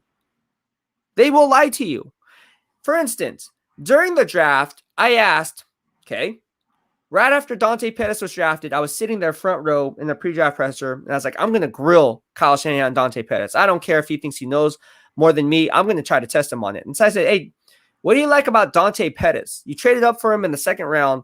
What I saw in that Stanford game is he couldn't get off the line of scrimmage because he was too skinny. Do you think he had to bulk up on his frame for him to succeed at the NFL level? You know what his response was? Being the egotistical guy that he is. Oh, that's one of the things that we liked about Dante Pettis' game. It's legit. It's all on track. Everything's time-stamped. It's all on my social media. It's all, just Google it. I looked at that and I said, okay, well, he's going to come at me sideways like that. We're going to see who's right. Where is Dante Pettis now? With the New York Giants. So don't take things at face value. And then John Lynch, when I asked him in his pre-draft presser inside that war room, in 2018, you have to project how many Pro Bowl players are going to be in that year's draft class. Obviously, you guys picked number 9. How many Pro Bowl players do you see logically in this year's draft class? He said 12 to 15. I looked at that and said, you know what? They're going to go Mike McGlinchey. What did they do? They drafted Mike McGlinchey because I knew he wasn't a Pro Bowl player. I knew he was going to be reaching for need, diminishing the value of the pick. Because in my estimation, it wasn't that many Pro Bowl players in that year's draft class, especially when we're talking specifically just first round. Guys who were projected to go in the first round. There was only about 5, maybe 6, but not 12, 15. So he knew I caught him. He's like, whoa. If you watch that interview, you see the look on his face, and it's like he repeated the question to kind of regather his thoughts and then gave back an answer because he has to give an answer. Because I said, hey, look, because you have to project that, right? As a GM, I legit said, it's like, yeah, So these are things that you have to really point out and decipher exactly what's what. You know what I'm saying? It's just like, do you believe everything GM John Lynch says? Do you believe everything Kyle Shanahan says? Do you think when he says that Eric Armstead is a top, I'm laughing because he's not. He's probably one of the worst. A top run defender in the NFL. When Kyle Shanahan goes and defends Eric Armstead, calling him a top run defender in the NFL. Well, let me tell you something. You don't pay a top run defender, a 2-gap run stuffer, $85 million to be the guy. Just to be a 2-down run stuffer. If in fact he was, which he's not even that. So at one point, do you say and look at this and be like, you know what? I'm saving everything Kyle Shanahan says, which I do, and everything that he says, and then putting it back on people when they try to, when people who don't follow the BEASTwriter family or don't know what their reasoning is, and they're just reciting what GM John Lynch said this or Kyle Shanahan. It's like, so what? I can say stuff too. Don't mean anything. It don't mean anything. It's just empty. It's an empty promise. It's just something that the media gets off their back. And then so other people, it turns focus away from the actual issue at hand. That's what it does. And they're very good at that. But every GM knows if you work with these guys, that's what they do. I don't know. That's just me. I don't know. All right. So Jason Ellsworth says, just heard something from NFL Network saying that the Niners were in Sam Darnold before free agency. I personally think that he would have been a good fit for the Niners. What are your thoughts on him? Well, I did Jason, thank you so much. I already wrote a podcast on that potentially happening out and why I liked that move and why I thought that would actually be the play. If you want to know that, just go ahead and YouTube search. And same with you, John Jay. You want to know my stuff on Najee Harris. Just YouTube search anything you want to know. And just put in BEASTwriter, like obviously my handle, BEASTwriter, and then whatever it is you want to know, and that should pop up. So BEASTwriter, Sam Darnold, I don't know. Just like use it as a Google search engine is what I'm saying. Just include my keyword username, which is BEASTwriter. So if you YouTube search BEASTwriter, Sam Darnold Jets, or actually Sam Darnold, that actually wouldn't pop up. Sam Darnold 49ers, because obviously, I think they both would pop up because you have BEASTwriter in there. But just type in BEASTwriter, Sam Darnold 49ers, stuff will pop up. But I already gave my thoughts on that. I think he would have been a great fit for them. And I know people are like, oh, no. It's like, okay, that's like, this is not going to happen. And then obviously here we are sitting today, checking off another YouTube receipt that it's going to happen. People were mad at me saying, oh, no, they're not going to go Najee Harris at 12. And then Najee Harris comes out and said, the Niners were going to pick me at 12. Oh, there's another one. Oh, the Dolphins aren't going to trade number 3. Oh, they just did. Interesting. This is all interesting stuff, dude. And John Jay, you know your stuff. How's everything going on with you? What are your thoughts on it? I want to know what you have to say, dude. Like, everyone knows what I'm saying. I want to know what you have to say. I think the BEASTwriter family wants to know what you have to say. What's your perspective on what they're going to do at number 3? What are they going to do, bro? Lay it on me. Well, personally, like my opinion is just an opinion. It's just what I think is that I think they're going to go Justin Fields at number 3. And wow, and this is the reason why. And I'm a Trey Lance guy, and for me to say Justin Fields is that number 1, you don't take a player at number 3 that's not ranked in the top 10 for whatever reason. You don't take a offensive position player that's not a quarterback. So you have to get him, because if they're really true what they said about Jimmy Garoppolo, they're committed to him for at least 1 year, maybe the rest of his contract. They want to make sure that they have someone right behind them. And then, of course, you listen to Kyle Shanahan and John Lynch. When Jimmy Garoppolo's been on the field, he wins, but who's been the backups? CJ Beathard, who I don't know why they got him. I still don't understand it. That's a different argument for another day. And Nick Mullins, was undrafted. I remember when he had that good game against the Raiders. Oh, he's the next Joe Montana, No, it's just one game. You got to watch their body of work. So Justin Fields, like he can come in, he can learn. If Garoppolo gets hurt, that's why you draft him that high. because you know what you're getting, and he's not going to be as bad as those other quarterbacks. So that's the reason why.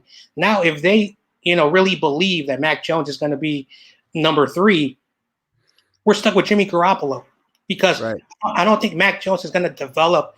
I know everyone says, oh, but he threw 77% completion. He had like 4,000 something yards and like a lot of touchdowns. Those are numbers. Numbers are the Right. stats. So let's not assume what he did in college. Oh, but he played at the best, team that could be considered a minor league NFL team. Let's not say that. Remember, college is still college for a reason. So Right. I believe, I believe Justin Fields has the lowest risk, the lowest reward, but that's the word, reward. Trey Lance, who I like, high risk, high reward. Mhm. But if they do believe in Trey Lance, I'll be happy, and I'll be the person like 3-4 years down the road. I told you if he succeeds, or but Justin Fields makes the most sense overall. Look, just take it for what it's worth, man. Don't read too much into the smokescreen bullcrap. I'm tired of it, bro. Like, they're not going to take Mac Jones at 3. And now watch people record this and then repost it after he gets drafted number 3. I just don't see it. I mean, you don't trade up from 12 to 3 to get a guy like Mac Jones when you can easily have got him at 6. Okay. And gave up less draft capital in return. Furthermore, if Mac Jones truly was the guy, and Matt Miller from Bleacher Report, he's like, oh, there's no need for the Niners to put out smoke screens. Yes, there is, because you want to put doubt in the teams ahead. Because if you really high interest in Zach Wilson and that's your guy, well, how come he's not even in discussion at number 3?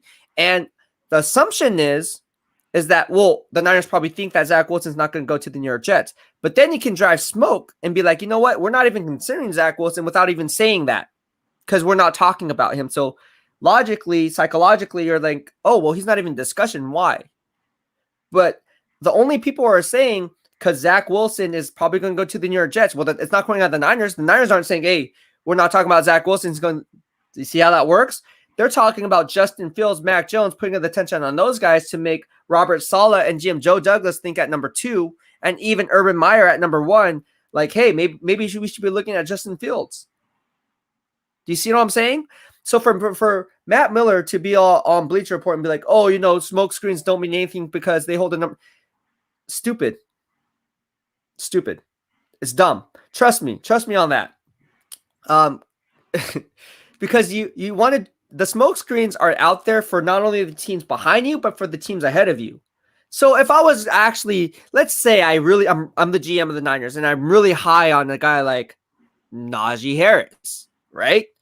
And I'm sitting there at number 12, and I'm saying, you know what? Like, we really like Javonte Williams, which I do, right? Everyone knows I like Javonte Williams. I really like Michael Carter, which I do. I love Michael Carter. I really like Travis Etienne for the system. I really do. But then don't talk about Najee Harris. I can drive up the hype however I want it. I can play it and be like this. This is what I would say if I was the GM of, let's say, the 49ers, right? And I'm thinking I'm going running back, but no one knows this, but they know I'm going to take a running back. I would say this. This is a strong running back draft class. You have guys like Javonte Williams, Michael Carter, Travis Etienne, Najee Harris, right? So Najee Harris will probably be one of the last running backs I just mentioned on my list. I will then say this. I was like, but for Kyle Shanahan's system and his own blocking scheme, what we like to do, we're looking for one cut back now, whether that's Travis Etienne from Clemson, or whether that's a guy like Michael Carter from North Carolina.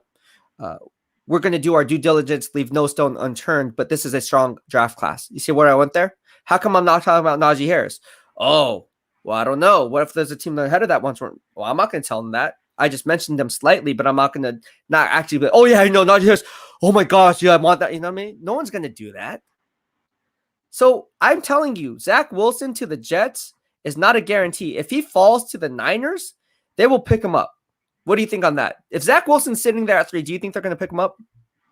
Well, yeah, I think Kyle Shanahan wants him more than all the other quarterbacks. That's the reason why they try to go up there. I was looking at Joe Douglas. He was saying a bunch of things. Oh, we like Sam Darnold. We like Sam Darnold. We like Sam Darnold. What happened? He got traded. So smoke screens do exist. Why would they say something? Oh, we don't know. If a quarterback can come in, Sam Darnold can play, Right. and after months of saying that, he goes to the Carolina Panthers. So it really Right. shows you that a lot of teams are starting to realize that what the Niners did was smart. And if say the Jets, maybe they really want like Trey Lance or Justin Fields and Zach Wilson falls to the 49ers, I think Kyle Shanahan will be really happy with that pick, even though Right. he's not my guy. I saw him play all year, the way he plays, and he everyone keeps talking about, oh, he's like Patrick Mahomes. I don't say that. I don't know why they make that comparison, but the way Right. he plays, like when he's rolling around, that's what the comparison. And I think that you do need a quarterback who's a little bit able to move around.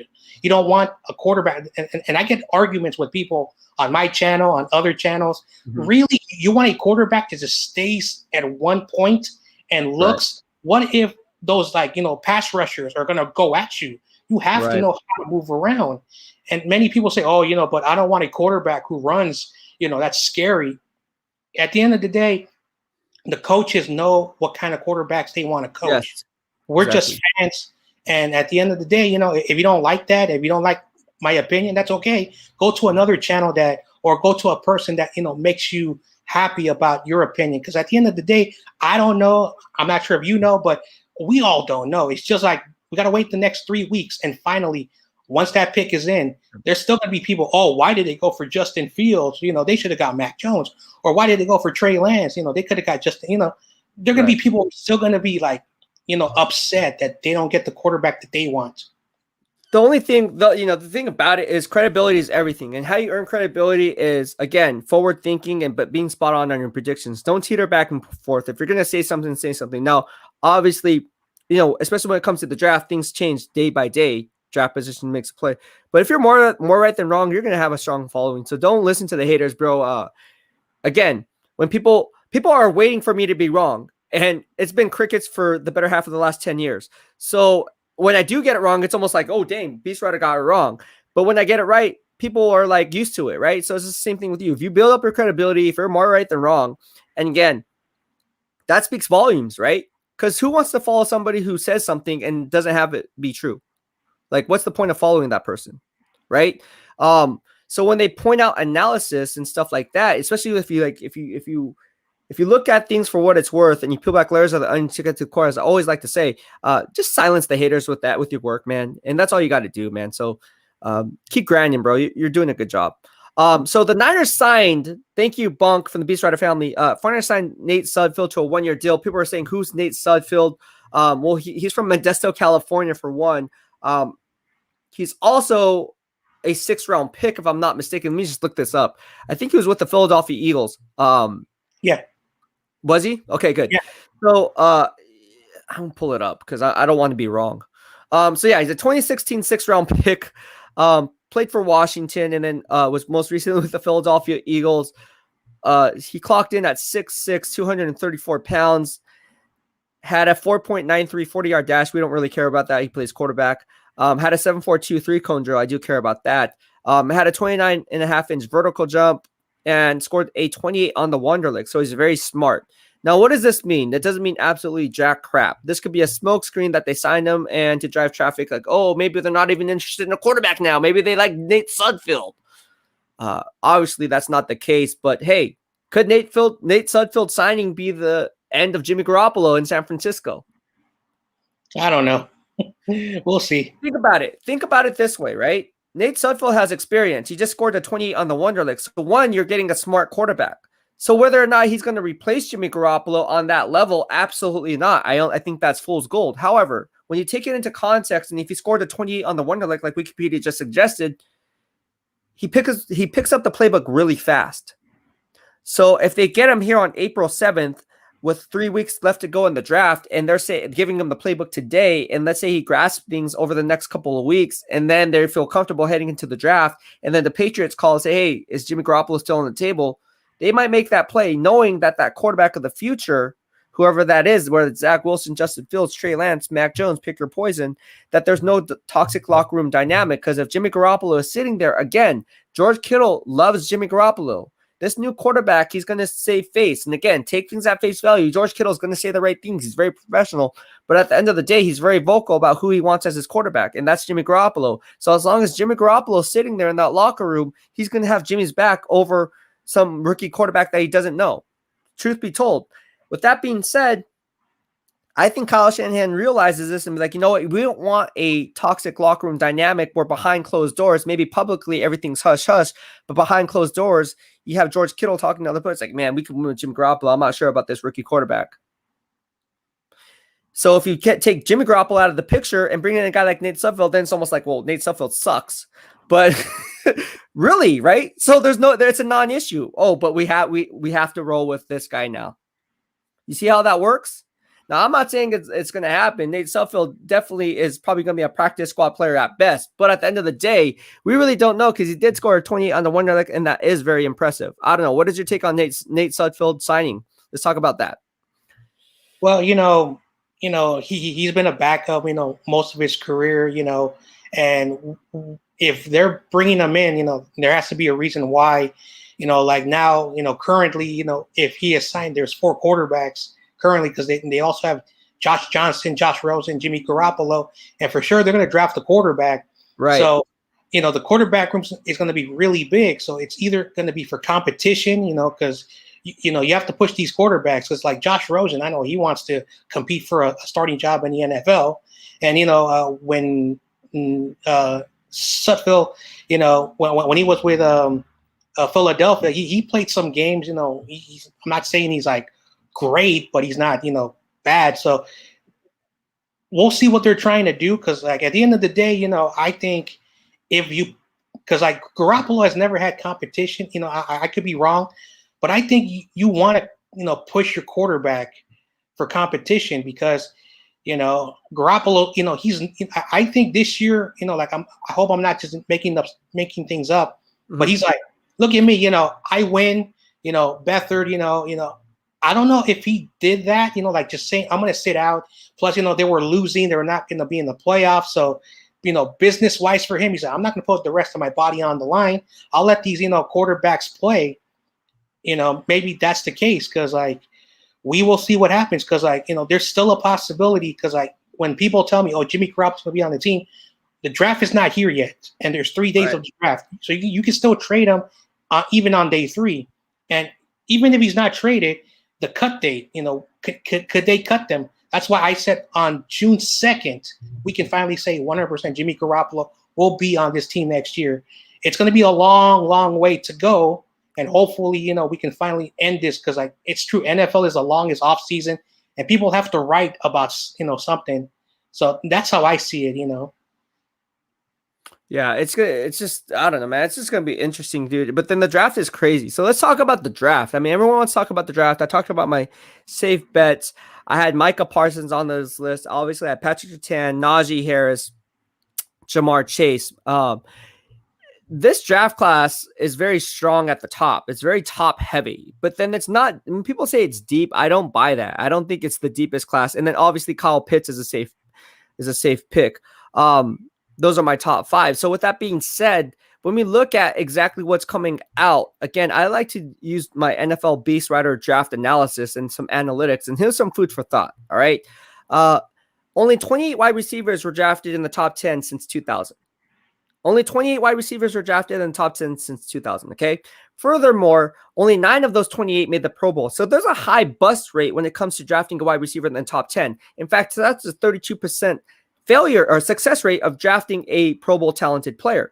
Those players were Andre Johnson in 2003, Larry Fitzgerald in 2004, Braylon Edwards in 2005, Calvin Johnson in 2007, AJ Green and Julio Jones both back-to-back in 2011, Mike Evans in 2014, and Amari Cooper in 2015. Of those players, how many of those would you say were safe bets in coming out of that draft class? I would argue that of that, Andre Johnson I would call as safe. I think I had him as a safe pick. Larry Fitzgerald I called safe. Braylon Edwards I didn't call safe. Roy Williams I definitely didn't call safe.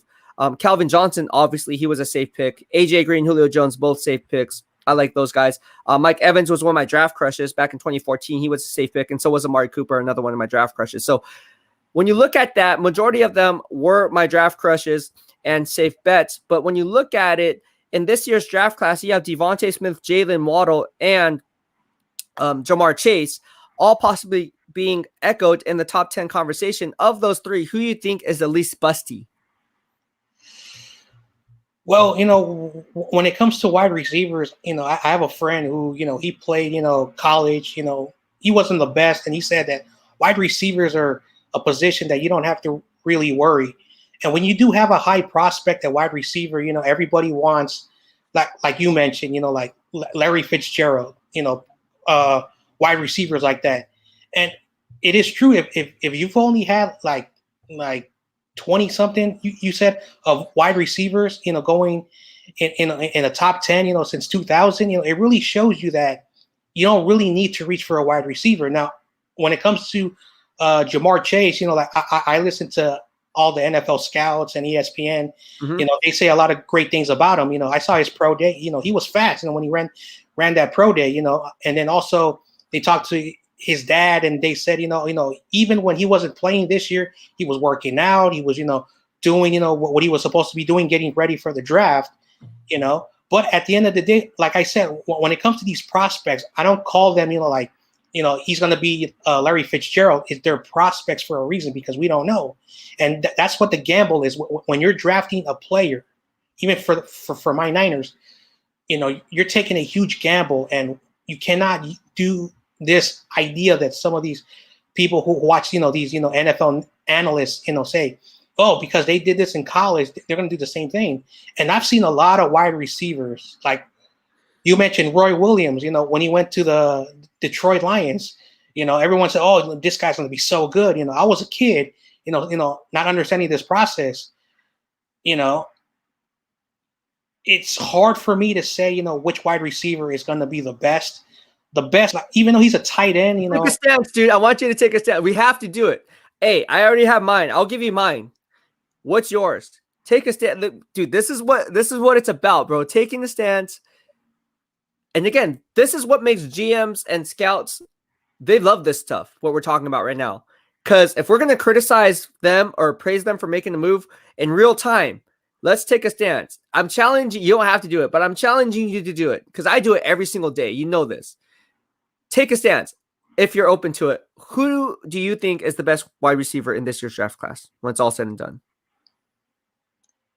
I'm a person who, if they're not saying your name, if they're saying, like Devontae Smith and Jamar Chase, and, Waddle was, Smith is, teammate, I think, because no one is talking about him, I think that the players who have a chip on their shoulder, I think he will maybe be much better than the other two. I could be wrong, but I always look at the players that, all right, so I think Waddle may be the guy who could, be better than the other two. I could be wrong, but if I have to make... So you're saying Waddle. So pick one. Yeah. Jalen Waddle. Okay. I like it. I like your thinking. One, he also adds versatility in the return game. So you're adding value. So if he doesn't pan out at one position, you can say, hey, this guy turned out to be a Pro Bowl kick returner like Cordell Patterson coming out of Tennessee. I like it. Who was also a running back, but converted into a wide receiver. I like your thinking there. For me, it's going to be Jamar Chase. And everyone knows I'm a Roll Tide fan. And I did say that Devontae Smith has a comparison skill set to Marvin Harrison. Ultimately, I see more Jamar Chase being the next Reggie Wayne. Jamar Chase, to me, the difference between him and Devontae Smith comes down to his size. At 175 pounds, it is a little bit of concern. Now, I go back to the film, and I say film is number one. Ultimately, Devontae Smith has got it done. All you have to do is turn on the film, and he was the best college football player in the country, hands down, regardless of position. With that being said, Jamar Chase didn't even play in 2020, so you had to go back into his 2019 film. Luckily, I covered him for the past 2 years prior to that over at Hot Mike, so I covered every single LSU game. And Jamar Chase, to me, has the critical factors. He has the prototypical height, weight, speed. I just think for a full 17-game schedule, not that the NFL is trending that way, that Jamar Chase can hold up for the foreseeable future longer because of his genetic makeup. At some point, I think Devontae Smith will have to add a little bit more bulk to his frame without compromising speed. How do you do that? Is it going to be 10, 15 pounds? Absolutely not. But is it going to be into the 3 to 5 to 5 to 7 range? Absolutely. It's going to be interesting to see how that plays out. But ultimately, in the end, as we talk currently today on April 7th, I think Jamar Chase is the best wide receiver coming out of this draft class. You say Jalen Waddle. We're going to have to see how that plays out. Now, let's double down on this. Who do you think at quarterback? Who do you think is going to be the best quarterback to come out of this draft class when it's all said and done? Not projecting, not based on raw talent. Just give me one name. Who do you think it's going to be?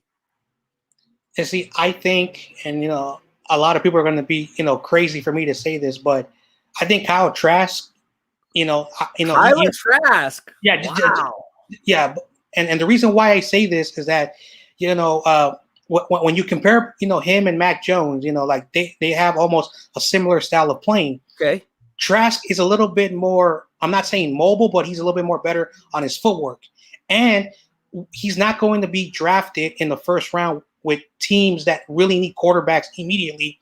He's going to go to a team where maybe he could go to the Saints or the Pittsburgh Steelers or a team at the bottom that has a veteran aging quarterback, and he's going to take his time to develop.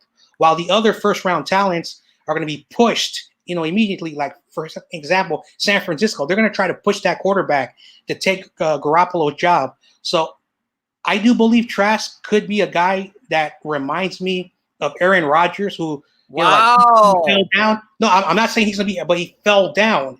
And look where Aaron Rodgers landed. Who was the quarterback? Brett Favre, a Hall of Famer. He set out for 2 years, and then Aaron Rodgers won a Super Bowl.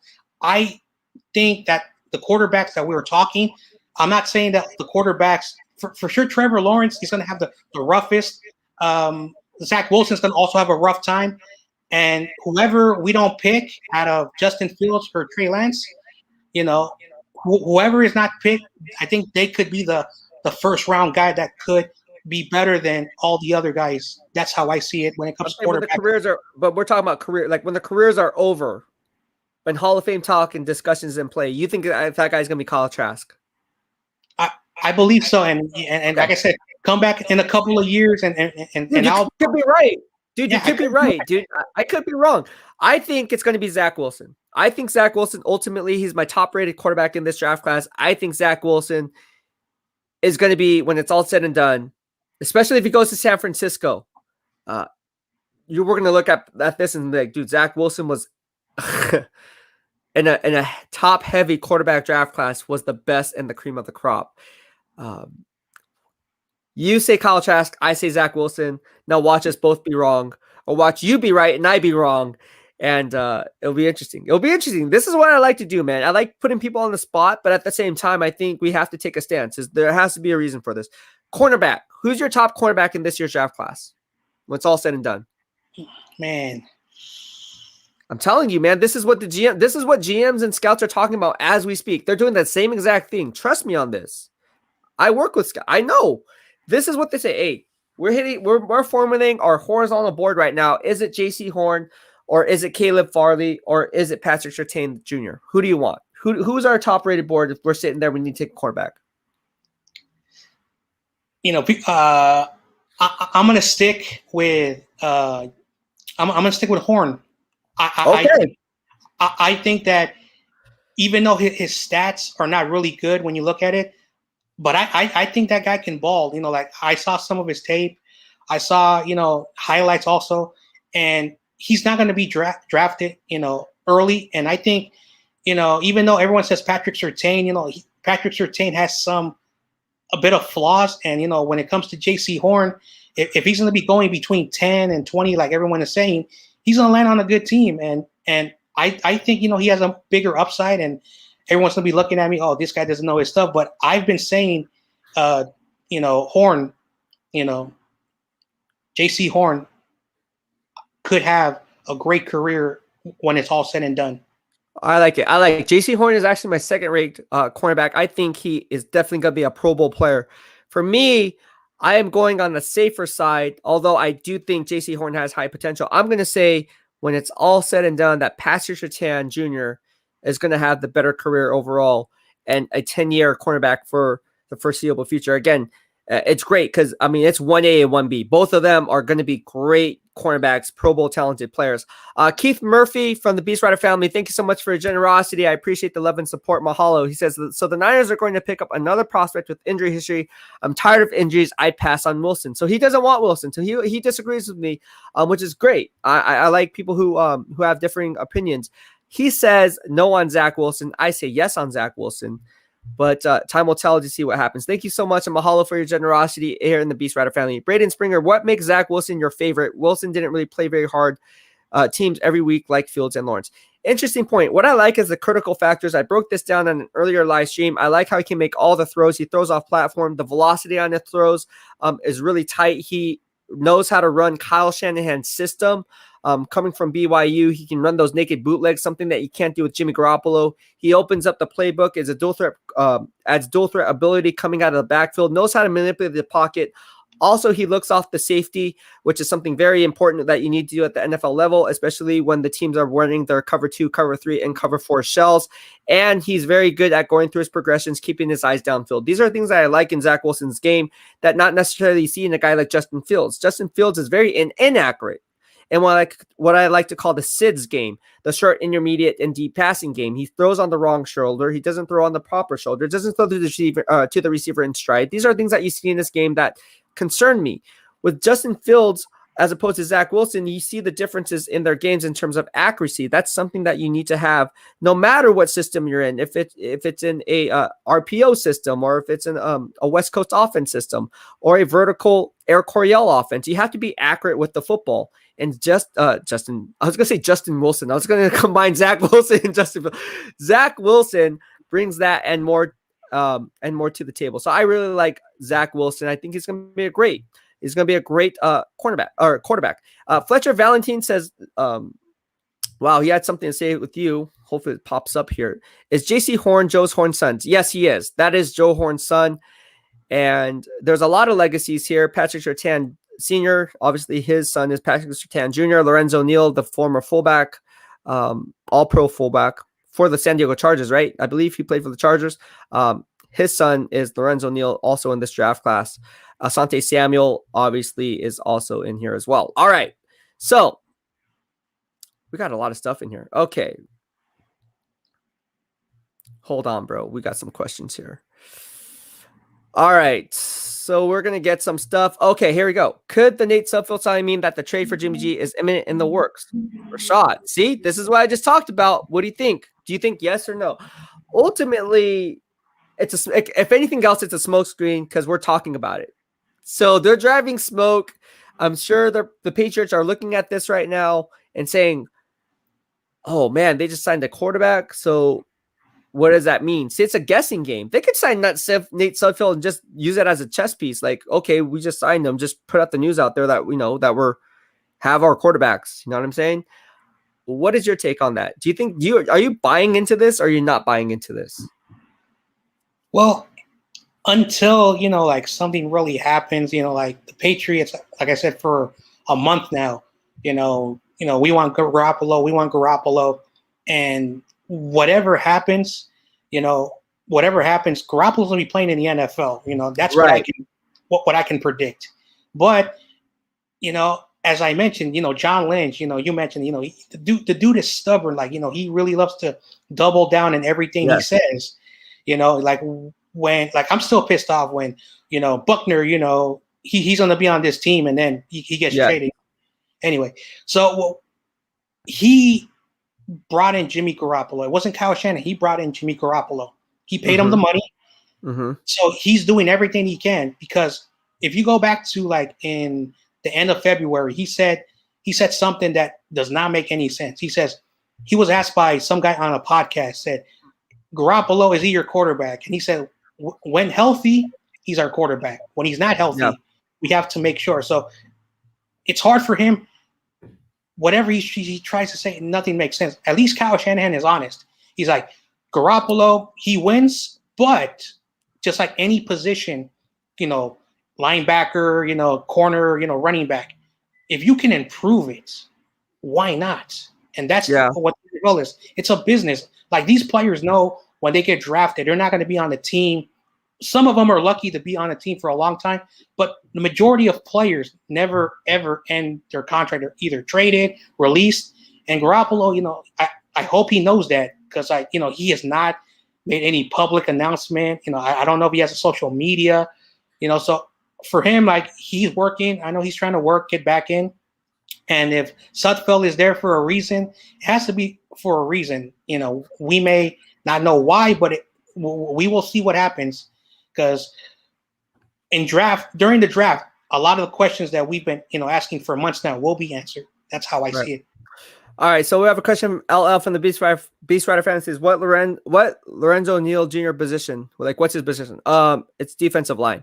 Okay, so let's go ahead and get to Jay Shaw from 007. Paying someone for a 1-year deal at quarterback is probably not a whimsical smokescreen.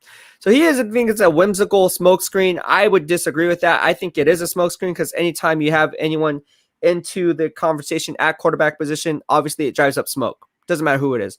I'm going to shoot you out real fast, John Jay. I have another guy coming in. But thank you so much for tuning in, my man. Appreciate you. No problem. All right, we have Keith. How you doing, Keith? What's up, brother? How you doing? Good. How you been, my man? Man, I can't complain at all. Just trying to make What it in this world. What do you have? What do you have? A T-shirt on? Was that Michigan? No, A&T, North Carolina A&T is where I went to college. Okay. Did you go there? Did you go there? I went there, and I live in Atlanta, Georgia now. Oh, right on. Yeah. Nice. How's it over there? I have family that's going to move out there pretty soon. Man, it's good. I'm liking it out here. I live on the outskirts in Marietta, so. All right, right on. So yeah. what's up? What's on your mind, man? Man, I'm like with everybody else. I'm getting anxiety about this quarterback position. You know what I mean? I did disagree with your point about Fields being inaccurate, and I know Wilson is very accurate. Yeah. But Fields has a 70% completion percentage, and he's not just throwing deep balls, True. So it's like, I think he's a more accurate, little smaller Cam Newton, in my view. That's how I look at him. And the reason I like him more than Zach Wilson is for those durability things. I think his body will hold up better in the league and things of that nature. And I also think certain things, maybe in the power run or bootleg, he's just as good in space or a better athlete than Wilson. I do agree with your points about Wilson being able to throw off platform, and he just seems more creative, like when it comes to that. But I don't know if that makes up for the physical limitations he has when comparison to Fields. And I don't think Fields is erratic like Cam Newton. I think he's definitely more of an accurate pocket passer, in my opinion. No, everyone's entitled to their own opinion, man. That's what makes it fun because, like, the only thing that I don't like here in the, you don't get here this in the Beastwriter family, and if you do, I boot you out. But everyone's entitled to their own opinion. Like, who's to say I'm right? Who's to say you're wrong? Look, experts are wrong every year on the quarterback. That's why Mitch Trubisky got chosen ahead of Pat Mahomes. Nobody knows. Like, I hated Mitch Trubisky. But no, that's what makes this fun, right? And I think credibility is earned over time, right? If you're more right than wrong, people are going to see that. But ultimately, for me, this is what every GM and every scouting department is going through as we speak. Like, they're having these conversations right now. There is no, if you turn on NFL Network, I guarantee they won't say, hey, who do you think is going to come out when it's all, but you can bet your butt the scouting departments are talking about this because their jobs are on the line. Right. One wrong pick can mean the ultimate decision maker as whether or not you're going to return for the next year's draft or you're going to be out of a job and looking for work elsewhere.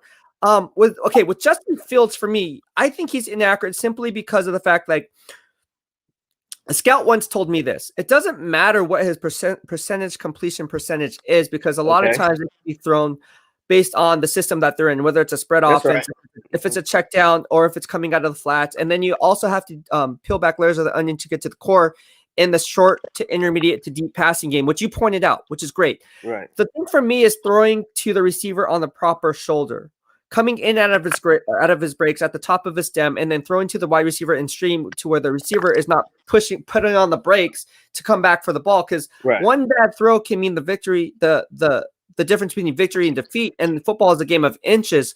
With that being said, I just see in Zach Wilson's game, he's a little bit more accurate than Justin Fields. I do agree with you that he is more durable than Zach Wilson. Right. 100%. Well, I mean, I have PTSD from this past season of injuries. So that's a big thing for me. Oh, Yeah. Aggie Pride, Fletcher. But There you go. Yeah. I just think I don't think his deficiencies are that big. But to your point, that's the nuance of scouting, right? Yes. Like, and Absolutely. so there's a nuance when it comes to that. And like you said, nobody really knows till he gets out there on the field. Right. I do also think there's something to him playing in a lot of big games and being touted and having that pressure since he's like 15 of you being that guy. And for Mhm. him to be here right now, where a lot of people uh, that are touted like Lawrence and Fields, they kind of fall off. They can fall off in college. I mean, you'll see that. Right. True story. All right. So we have, thank you so much for your generosity, sign, cosign tangent. This is a super chat for people who are wondering. He asked, which of the tier 2 cornerbacks is most likely to be the next Richard Sherman? Do you have an answer for that one? I don't. I don't either. I was going to spit that to you. I was like, do you have an answer? I don't. I haven't, like I told you, I think so to your point about those scouts getting fired, right? This pick is going to decide Shanahan and Lynch to me. Yes. Thank you. Thank you. So I'm not worried about the cornerback right now. Like, it's the scouts in those jobs to worry about. The rest of the draft board as a fan. This is the pick. This is the pick of their regime. Dude, this is a make or break pick. Right. Legit heads will roll if they go after a guy like Mac. I'm serious. If Mac Jones is the pick, I'm serious. I'm being 100% dude. Kyle Shanahan will not last next year if Mac Jones is, because he's going to have 2 years to develop Mac Jones. He'll get a pass on the first year because it's a rookie. That's right. Second year, it's no more games, bro. Like, that's it. He could be out. He could literally tie himself to a guy who's not going to be very good in the NFL level. He didn't don't do trade 2 first-round picks to wait 3 years for Josh Allen. I'm sorry. This guy, to your point, has to produce next 2022. He has to be ready to go. Because they're in the win now mode. They That's got right. Alex Mack on a 3-year deal. They just re-signed Trent Williams. Obviously, they re-signed Trent Williams. Wouldn't come back to a rebuilding type of a team. That's right. You see what I'm saying? So, yeah. So they're looking at this like, yo, bro, like, you're really, if you get Mac Jones, he better be the next Matt Ryan. Oh, here's another thing I like about Fields. When the Big Ten was going to cancel their season, he was at the forefront of getting those petitions signed. Right. I don't think his intangibles are spoken about enough as far as his leadership. And to me, he comes across as a person that walks in the room and commands a certain amount of respect. Yes. True. No. And I think people like you. Look at the comments, my man. Keith, look at this. You need to hop on. Hey, what's your you're on YouTube. Are you on YouTube? Do you follow us on YouTube? I uploaded one video, Keith Murphy, though. That's what that's you. Okay. I got you now. Okay. Okay, yeah. Right on, dude. See, people like you. Should come on the show all the time now. See? All right, man. I'll come on, no doubt. I love talking Niners and football, so yeah. So let me know. Did you play football? No, I actually played basketball. Oh, you're like me. I played my parents would not let me play football because my cousins and uncles got injured, have back problems till this day. They ruined it for me. Even though the high school coaches were talking to him like, he's good at basketball. He'd be a really better football player. Yeah, I would have played. I just didn't think to. I played soccer. Okay. Okay. Yeah. How did you played soccer and basketball? So would you play basketball? Let me see, what position did you play? You probably played what? Power forward, small forward? Man, I'm 5'6". I played point guard. Are you 5'6"? Yeah. Hey, I'm only 5'5". I was a shooter. I played shooting guard, so okay. I like to shoot the ball. Right. You like to set things up. With that, I'll set you up, man. I'll pass it to you. That's what I'm saying. Dude, that's awesome. All right, well, hey, what else is on your mind with the 49ers, man? Like, obviously, there's a lot of different things going on in terms of what the 49ers like to do or what they're planning on doing. Obviously, everyone's talking about the number 3 overall pick. What about later rounds? Like, what do you think they should do in the second round? Obviously, it's hard to tell because we don't know how the draft position is going to play out when they're on the clock. But ultimately, as things currently stand, I'm going to give you 2 options: running back or cornerback. Where would you go? Running back. Yeah, I like you. I like running back. I think it depends on where these guys fall. I know Najee Harris or and what's the kid's name from Clemson coming out? Travis Etienne. Travis Etienne. I wouldn't mind seeing because our running backs have been. Oh, you're muted, bro. I can't hear you. Good. Can you hear me now? Yeah. I can hear you now. Go ahead. I think our running backs have been injured too. It'd be nice to get a young guy in there on a rookie Yes. deal. I mean, cornerback is a big deal, but we re-signed Verrett and Emmanuel Mosley, so I think we might be able to hit. Especially, see, I'm one of those people. They keep saying Jimmy's going to be on the team. They get in training camp, and he might be because I think there's a chance he could get outplayed. And woo! Look at that! Woo, you coming out with some fire, bro. Hey, this is some fire stuff. Hey, George Kittle not gonna like this, bro. George Kittle gonna hate you. You're like, who's this Keith Murray guy on the BEASTwriter family channel? I'm serious. I also think you know they follow me, dude. The heads are gonna roll here, bro. There are 17 games in the season now, right? They added a game, so you gonna tell me Jimmy G's gonna make it through 17 games? No, this rookie's playing before week 8. Yeah. Oh yeah. I agree. In my opinion. No, I agree with you. So yeah, George Kittle can be mad all he wants. He's been in that locker room the last 4 years when 3 of them Jimmy didn't finish the season. Yeah. We can't just go by 2019. That hasn't been a win. We've been having more losing seasons than winning seasons. I like how you keep it 100, bro. No, I'm being honest. No, as a diehard, even though you're a diehard Niner fan, I can tell you're very passionate about your team. But here in the BEASTwriter family, as you know, all 32 fan bases are in here. The real ones know their stuff, and they keep it 100. It's very refreshing to hear your take because a lot of people get blindsided by the faithfulness to their respective team. You actually call it for what it is. Well, I have to call things how I see it. That's probably the military in me too, you know. I go to work every day, so I'm not going to mince words. The Shanahan regime has not been successful because we've had consistent losing seasons. I do think a lot of that goes to the health of a quarterback, but I think as an offensive coach, what Shanahan messed up was most coaches, their first draft, if they don't have a solidified quarterback, for you not to scout Mahomes and Watson, and now we see what's going on with Watson, that's whatever. But we could have got 4 good years out of him, you know.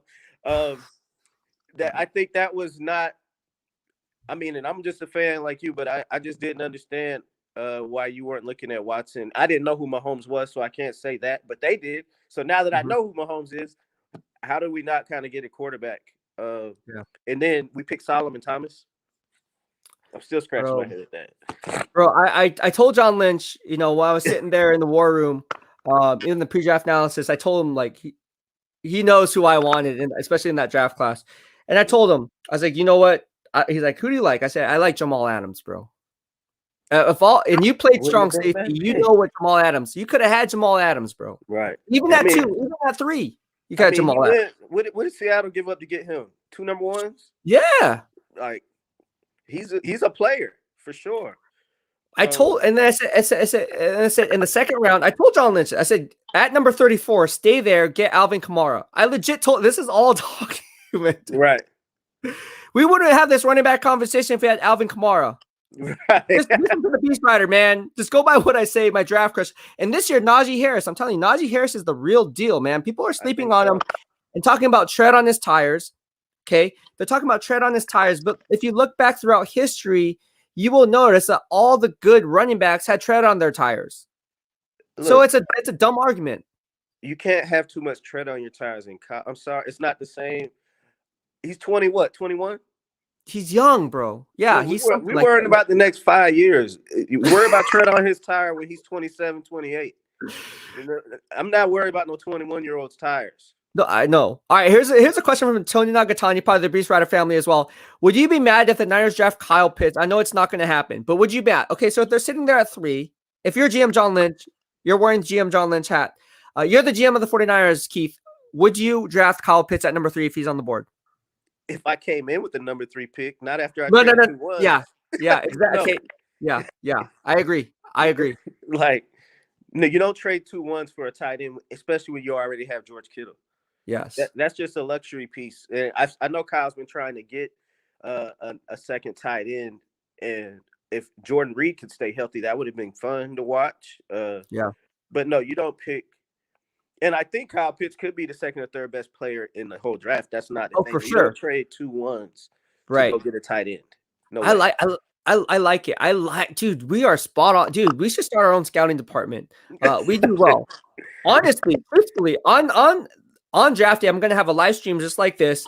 I'm Okay. gonna be. I told people I'm gonna have my TV on mute. Take off the captions. I hate reading. I don't like that. I hate reading. So I'll take it off, and in real time, you're gonna see what I have to say. Because at the end of the day, I want the BEASTwriter family to know my genuine, authentic, real time thoughts, and then you guys can kind of say, "Oh yeah, he makes sense." Oh wait, Mel Kiper's saying totally something different. Right. BEASTwriter doesn't know what he's talking about, and then we're gonna see who actually comes out on top. I think it's gonna be fun. I think, and then also having people like you on the show too, and having your thoughts. I think this will be good. So I'll actually have a call in. We'll bring in Keith Murray, right? We'll Keith bring Murphy. in Yeah. okay, Keith Murphy. We're gonna have Keith Murphy on the show, and see what he had to say. Military guy, played basketball, point guard, from Atlanta, Georgia, diehard Niner fan. No, that'd be fun. I think that'd be fun. Because you keep it 100, bro. So again, thank you so much for tuning in. And is there anything else you want to talk about? I'm intrigued, bro. I like you. I like you. All right. I have one. So all the ESPN and all them, everybody's saying Mac Jones. Do you think that is a smokescreen, or do you think they really have real sources? One thing I will say, and I'll give them a compliment, Shanahan and Lynch, is that they have been pretty buttoned up about keeping things in house when it comes to dealing with the team. I will know because I work with them. I've worked with them for 5 years, right? Okay. Kyle Shanahan, John Lynch. I worked with them since 2017. So actually not 5 years, 3 years, whatever the case may be. They say a lot of stuff, and they will leak certain things to certain people, Right, to take away interest for something else. I know this I'm in my office. Kind of how they did Trent Williams. Okay. So is there some truth? I cannot speak for anyone else but myself. I will say this, those leaks that they reported to those people, they're there for a reason. So is there some truth to the Mac Jones talk? I think there is. Ultimately, do I think it's a smokescreen? Yes. Okay. Now watch me be wrong, bro. Like, watch me come back and, dude, you said, I just think they don't trade up from 12 to 3 to go get a guy like Mac Jones where you could have had him at 6 or 7. That's right. I mean, and also, like, I listened to Tim Hasselbeck today on ESPN, right? He was saying that he had a good friend with the Giants in their front office, and he was talking to him as a friend, not as a media person. But he said the guy told him, he thought they were talking as friends. He said the guy told him Daniel Jones is not good. We wouldn't even look at him. He said, then they drafted him. He said, I felt insulted as a friend. Like, really? You know? So now that lets me know that you can't believe what anybody says till they make that pick. No, you can't. You really can't, man. And who do you want? So do you want Justin Fields at 3 then? I do. Okay. My 2, because I don't think about Trevor Lawrence, right? Like, I don't even think about him. Okay. So, but I do have second for Zach Wilson. So, but I did, for all those reasons I said earlier about Fields is why I would want him. And also, quarterbacks, you know, people like to say Tom Brady, as far as pure pocket passer, he's an outlier. There's nobody else like Tom Brady except Tom Brady. There hasn't really been a good pocket passer quarterback chosen in the last 10 years. Right. And so having that extra athleticism, it helps rookies to avoid situations where they don't read things. Like, I did watch some film on Fields, and one thing that did impress me was, like, you know how they blow up screen passes, right? Yes. And most quarterbacks throw the ball into the ground. Yeah. Fields ran right around the DN and got a first down, you know? Ooh, yeah. And doing stuff like that helps rookies that it would not help Mac Jones. Mac Jones might go out there and throw 25 picks, you know? And I'm not going to say he might not be the passer Fields is or even better, but Fields' passing isn't bad enough that I think his passing is good enough for the athlete that he is. Got you. No, it makes sense. No, it makes perfect sense, man. And again, I think I put out a podcast earlier, my 3 bold predictions, where I said, I think Justin Fields ultimately is going to be the pick at number 3. After the smoke screen came out, I was like, you know what? I'm going to put up a podcast on this. I'm putting myself on the line. I don't care. Justin Fields at number 3.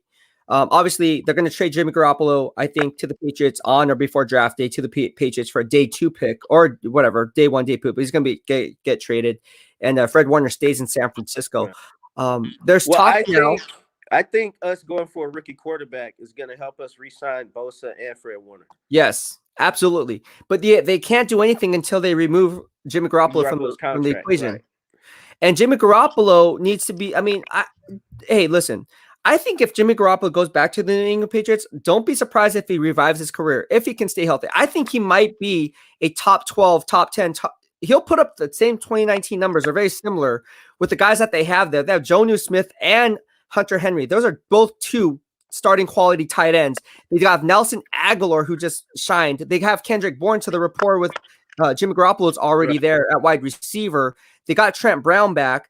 They lost Joe Tooney, but then to the Kansas City Chiefs. But then they also picked up some of these other places in place, including the center, Andrews, right? I think that's his name, if I'm not mistaken. But whoever's behind center, whether it's Cam Newton or Jimmy Garoppolo, I wouldn't be surprised if Jimmy Garoppolo revives his career. And I really believe that, because I still like him.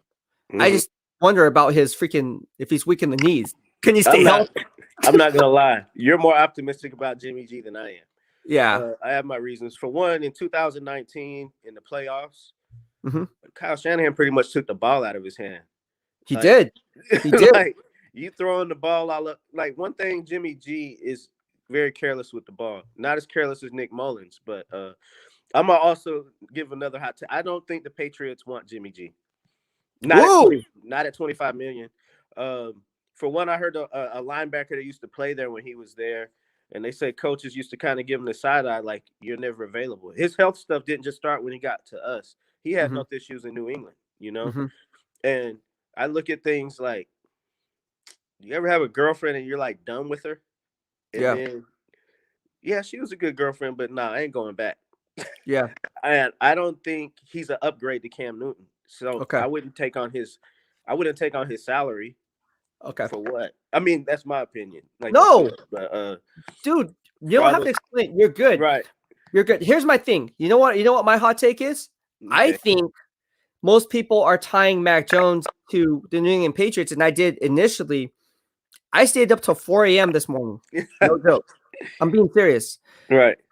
And then I have to go to the gym because I work, But anyways, I get so in the zone sometimes behind the scenes. That's why I didn't even do a podcast. I don't think I did. Oh, I did one podcast yesterday.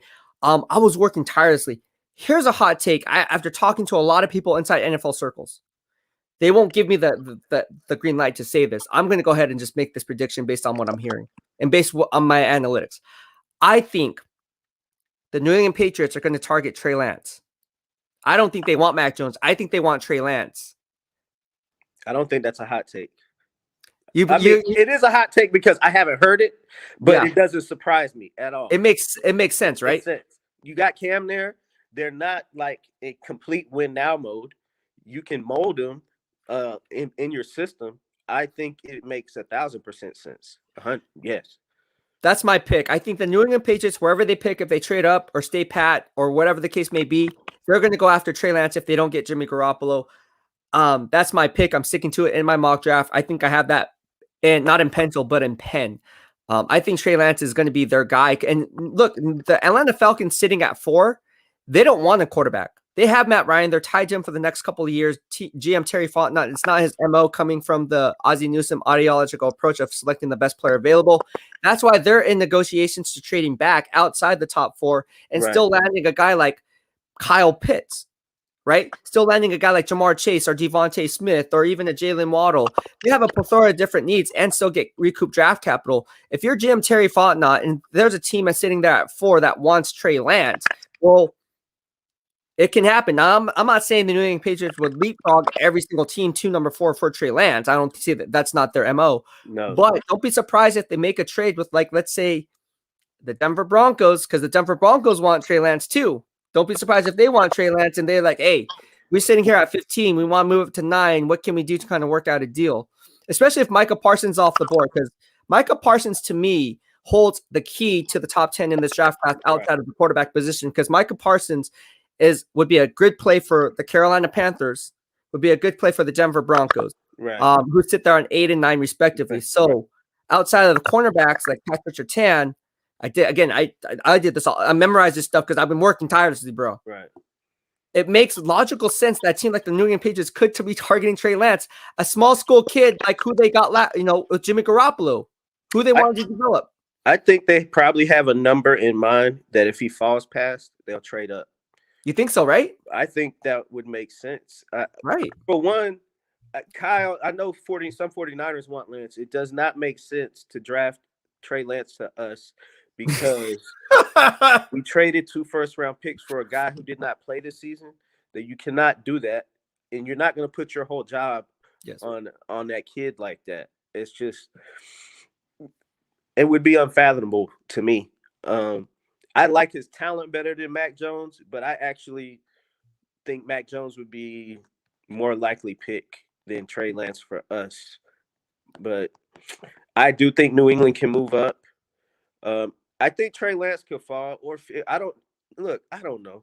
But I do think you're spot on. I like talking to you, bro. Just say what's this is just like a bar conversation, bro. I'm at a bar right now, just in our own homes. No, I'm serious. This would be 100% authentic engagement. This is what people want to know, because people who go on these shows, they feel like they have to prove themselves, and they can't. Keith, you just kind of chimed out right there. Nah, man, my phone rang. I'm good. I'm back. Can you hear me? I can hear you, but I cannot see you. Hold on a second. But I have your avatar up, or it goes away. Oh, you can have my avatar. Look who that is at quarterback. Oh, I see Justin Fields. Okay. You probably did this on purpose, bro. But no, it's always good having you, man. Just listening to what you had to say, and good stuff, man. So thank you so much for tuning in, my man. I appreciate it. Hey, thank you for having me. I'll be in touch. I'm gonna follow you and like your stuff, man. Thank you so much, man. Keep your head up over there in Atlanta, Georgia, my man. You can find me on YouTube too at Keith Murphy. Just type Keith Murphy in. Keith Murphy? Okay, I got you. All right, fam. Take it easy, my man. You too. All right, later. All right. Well, that was really good from Keith Murphy. Loved it.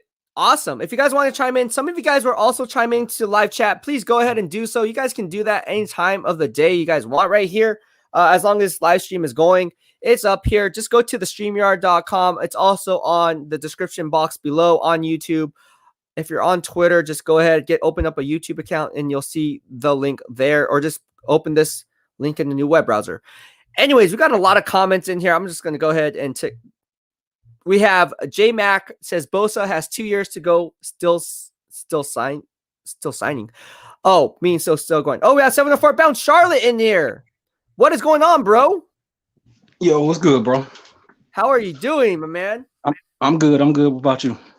Good. I like you. Carolina Panthers, keep pounding, man. So what's going on with you guys? What's on your mind? No, I'm trying to get my camera right. All right, there we go. You're good. Shout to Keith. It sounds like I got a whole lot of good football knowledge and everything over there, man. Yeah, absolutely, dude. Absolutely. You have good football knowledge, bro. What's on your mind, bro? Well, I did comment on that last video you did about Sam Darnold. Yeah. And my whole thing about him is, I'm trying to get my camera view right. Yeah. My whole thing about him is damn. I can trust this whole, just process stuff with old Matt Rule and everything, but it's a gamble to me. Oh, to get Sam Darnold. That's a gamble, bro. I understand we ain't give up too much, but bro, look at his percentages. Go back to his USC days. People talking about he didn't have too much with the Jets. Right. Who was his weapons with USC? Michael Pittman Jr. And Juju Smith. Those weapons, bro. He didn't do too much in USC. Who was the last USC quarterback that was decent? Carson Palmer. We messed him up in the NFC Championship. Good point. It's a huge gamble, bro. It's like, why not take that gamble with PJ Walker or Will Grier? Which we should have did in the first place, cutting Cam Newton. We would have been at the top 3 picking automatically. True. And I just feel like we're going in circles, bro. We just going in circles. That's what I feel like. Okay. I will say, I think you should be ecstatic with this Sam Darnold. I'm telling you, man, Sam Darnold is good. I'm telling you. Bro, look. You have Taylor Moton on the right tackle position, right? You need a blindside left tackle. I don't think Riley Reith is going to be the answer. He's a stopgap 1 year option there. But you guys do need offensive line help. But you guys have DJ Moore, right? You're sitting there at 8. You could possibly get a guy like Kyle. He could possibly fall, bro. Yep. And then Joe Brady's offense, who did they have? They had Randy Moss's son, Thaddeus Moss at LSU. He could be an instant plug and play there. The pieces in place for Sam Darnold to succeed are a lot higher. And I have a friend on the Jets coaching staff when Sam Darnold was on the team. He said, Sam Darnold, and he trust me, he knows football, okay? He said Sam Darnold is really, really good. He just has a weak-ass supporting cast. Weak. He's like, there's no way you can put anyone behind center and they'd have the similar success that Sam Darnold had. The problem that Sam Darnold has right now is in his head. He has point. And his footwork and everything. Everybody want to blame Adam Gates, but Adam Gates is not telling this man to throw in double coverage, bro. It's like the fundamental things for me. It's the fundamental things. I will say this. I think a fresh start can revive his career. I am more optimistic than Panthers fans. Man, I was looking at the Panthers fan blogs on YouTube and Facebook, and people were just roasting the move. Like, oh my gosh, like this sucks. We got Sam Darnold. He's seeing ghosts, this and that. And it's just like, for me, it's almost like, if you take it at face value for what it's worth, he didn't give up too much. So it's a low risk, high reward move, because if he does end up being a top 10, top 15 quarterback, then everything comes out clean. The question remains to be seen. We don't know what we're actually going to get in Sam Darnold in Carolina, because again, it's a small sample size to pull from when he doesn't have the lack of supporting cast, but the fundamentals again show up because of the lack of supporting cast. So you're saying he's throwing in double coverage. No one's telling him to throw the ball in double coverage. But when you're seeing ghosts and feeling edge pressure, and that's one of the things that he did really good in college, was the natural ability to feel the edge rusher and then go ahead and manipulate the pocket how he sees fit to buy the wide receiver more time, but he can't do that in New York. Now he's reverting back to possibly some old habits that he had back in high school. And I think it comes back to this. I think at some point in time, GM Scott Fitter, who I'm very high on Scott Fitter. I think he's a dude. That guy's a beast. He's going to be way better than Marty Herney. I already know that. Yeah. You're not hot on Marty Herney, are you? I can just say Marty was good with his first picks, but you got to be better. You got to be, once you're a GM, you got to be good after first round. Yeah, exactly. So getting back to GM Scott Fitter, and I agree with you. He does do well in the first round. Like, he hits out of the ballpark, bro. But he hits home runs with the first round pick, Marty Herney. You have to admit, home runs. He did. But okay, getting back to GM Scott Fitter, you take a look at it and say, this guy's an aggressive GM. He's going to tie himself to a quarterback from his perspective to where he doesn't have to give up a lot of draft capital like you would in the NFL draft for a top 3 quarterback and still get that potential in return. Because I would be quick to argue that the potential and the ceiling when you talk about Sam Darnold's game is the same exact ceiling that you see in Trey Lance's game. Trey Lance has more potential because he has more dual threat ability, but in terms of their floor and their ceiling, as it currently stands today, it's about the same. So when you take that into account, right? You take that into account and say, okay, well, we're getting a project anyways. And if we're going to go after a guy like Trey Lance sitting here at 8, what's the difference in getting less draft capital than moving up in the draft to like maybe the number 4 Atlanta Falcons, who are in their division, probably want more than going out of the division, and still getting a guy who has just the same a ceiling. Does that make sense? No, it makes totally sense. To me, it's interesting. I'll say this, because the Falcons always drafting receivers. Calvin Ridley still in 1-year deal. Julio finna be on the back end. I'm going to say this. If they don't take Pitts, I can see them taking Parsons, because they always need a defensive guy that can do a pass rush. Yes. Always. Bro, always. That's what I said in my earlier podcast, in my first, I think it was my 3rd Carolina Panthers podcast on the BEASTwriter family. I said Micah Parsons to the Carolina Panthers at number 8, and people were saying, no, because we have Jeremy Chin. And I was like, dude, watch. Jeremy Chin is going to be moved back to strong safety. He played at a lot of different positions. He already back there. Yeah, he already back there. And in real time, people were saying, no, he's a linebacker. We don't need. And I was like, dude, you guys are Carolina, but how do you not know this? How come I know this? And people were, bro, you see, go back in the comments. I was telling them. Some people are bandwagon fans from the 2015 season. They don't know the real history. They're talking about Trey Boston. And plus, Jeremy Chin, man. Jeremy Chin only played linebacker because our linebacker core was weak. I know. So it was like we had 52 Whitehead, which followed up with Luke Kuechly. Moves like that, you can't do that. That's what pissed me off. Luke retired, I understand. Cam was gone, but then you follow the both quarterbacks up with Teddy Bridgewater and Whitehead. You can't do that. That's awful. You just can't do that, bro. And to me, Matt Rule, I know he's a good coach, but sometimes you got to stop this connection with this Baylor and Temple stuff. Yeah. Go and get real dogs and different things, bro. Because that's what you need at the end of the day. Yeah, you can coach players up, but eventually it's talent, bro. You need talent. Bro, I keep, man. I love it, dude, because you keep 100. And the thing is like, yeah, you guys got Denzel Perriman. Denzel Perriman's going to be a beast for you guys, bro. Watch it. Facts. I just hope I understand he got an injury history. Stay healthy.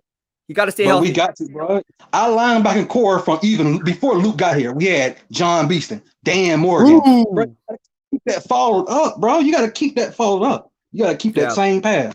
Even Sam Mills and everything, bro. You got to keep following that up. You just can't drop down different levels, bro. And that kind of pissed me off with us cutting to me, out of everybody who we should have kept, as guys like a Mario Addison, even that line that left. It's just different guards. You just should have kept. You just need them for locker room. Oh, even Turner. You should have kept Eric Turner. Yeah, I know. We should have kept Eric. That's the dog. You keep him. You gave him a 3-year deal. Why cut that man, bro? That's why I said. To me, I should think if Sewell is there, I'm taking him, bro. We haven't had a left tackle since Jordan Gross. Please get him there. Get him. That's who I'm drafting. My second pick, I'm going with Wyatt Davis. Give me a guard. Woo! We need a guard, bro. When the pressure came, because all this past season, nobody was getting past Taylor Moton. They moved to the left side of the line, which was the weakest. Right. So draft a left tackle and a left guard. Then go and try to find your safety or something. Here's some food for thought, bro. At number 8, if Kyle Pitts is sitting there, do you address Kyle Pitts, get a guy like Kyle Pitts for Sam Darnold to work with, or do you still address offensive line because games are won down in the trenches? I got it. No, it's hard to pass on Pitts, bro. But football starting in the trenches, bro. And if the Jets ain't do that with Sam, and I'm gambling on Scott, I gotta protect him. Okay, so if Rashawn Slater and Penei Sewell are both on the board, you're obviously gonna go Penei Sewell. I gotta go with Sewell out of Oregon, bro. I have to, because now I'm hearing that the guy in Northwestern could be a better at guard. He is. Yeah, he's athletic. But hey, I gotta get a left tackle, bro. We haven't had it since Jordan Gross, and Jordan Gross been gone. Jordan Gross, man, you're going bad. I love it, bro. Jordan Gross. There we go, bro. Jordan Gross, man. That's our last one. Everybody else was just fill-ins. Listen to this. I agree with you. I think games are won down in the trenches. I do believe Rashawn Slater's not an offensive tackle. I think he's better suited to be an offensive guard. I spoke about this a couple days ago. To me, his arm length is an issue for me, and down in the trenches, it does play a role. You need those 34, 35-inch arms. I don't see it in his game. I think if you kick him to guard, he'd be a better guard player. Penei Sewell ultimately is the top offensive lineman. If he's sitting there, I have to agree with you. I think you make a great point in that if Sam Darnold cannot have success with a lack of an offensive line, no quarterback can in New York. The best thing to do for Sam Darnold's production and maturation process to kind of revive his career is get the goons up front to protect him. I like that. Which And I love Pitts, and everybody's saying he can be a Calvin Johnson, Randy Moss. He's not. He's going to be Kyle Pitts. Sometimes certain players have their own lane for a certain reason. They got their own God-given talents. But I'm not finna follow this man up just because his measures at the pro day says that. No, he's not that. Yeah, and I agree. That's a hard path. Trust me, because even us losing Greg Olsen, even back when we had traded Greg Olsen, when we had Cam as a rookie, we had 2 set tight ends, Jeremy Shockey, Greg Olsen. Yeah. Now we got Ian Thomas, which is boo boo. Dude, Ian Thomas had 13 catches in 2020, bro. He's nothing, bro. I'm sorry. I mean, now we got Dan Arnold from the Cardinals. He's 6'6". I believe he's gonna be a good red zone target. His blocking could be shaky, but hopefully Matt Rubin coached that up. Hopefully. You guys have a lot of things in your favor. You did get Hassan Reddick, so I do like that move, teaming up with Brian Burns. And people who don't know Brian Burns, Panthers fans obviously know who Brian Burns is, but Brian Burns to me is a top 10 edge rusher in the NFL, hands down. Top 10. And he will make the Pro Bowl this year because I know Chase got it. They got it, but Brian Burns in there for sure next year.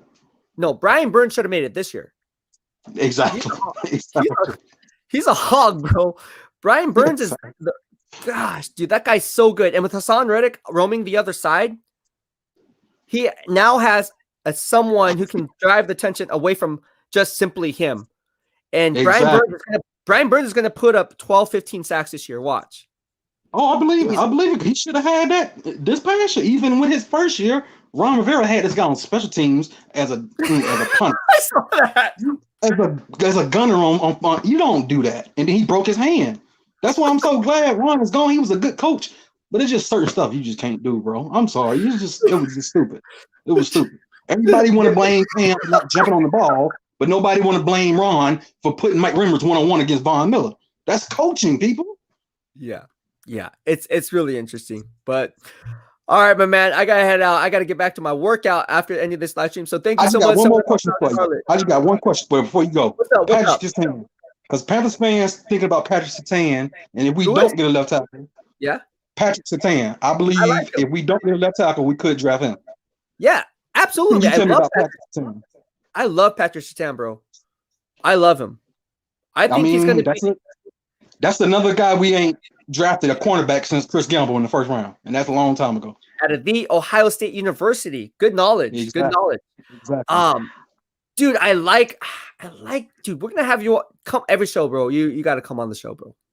You got to come on. Anytime. Every time we come on, bro, you got to come on. Just hop on, bro. We talk.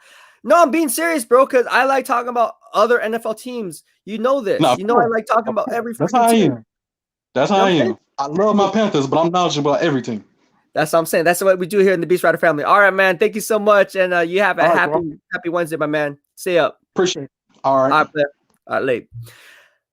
All right. Well, that will be it for today on this live stream. I hope you liked what we had to say on this wacky workout Wednesday, I should say. I'll be posting my workout videos later today because it's Wednesday. It's a hump day. So thank you so much for tuning in. If you liked what we had to say, please hit the subscribe button in the lower right-hand corner of your screen as you stay up to date on all things Beast in real time. Thank you so much for everyone's generosity in sending me those super chat and super stickers. I really appreciate it. And again, we're going to funnel all those proceeds back here into the BEASTwriter family. Thank you for tuning in. Talk to you guys soon. BEASTwriter out.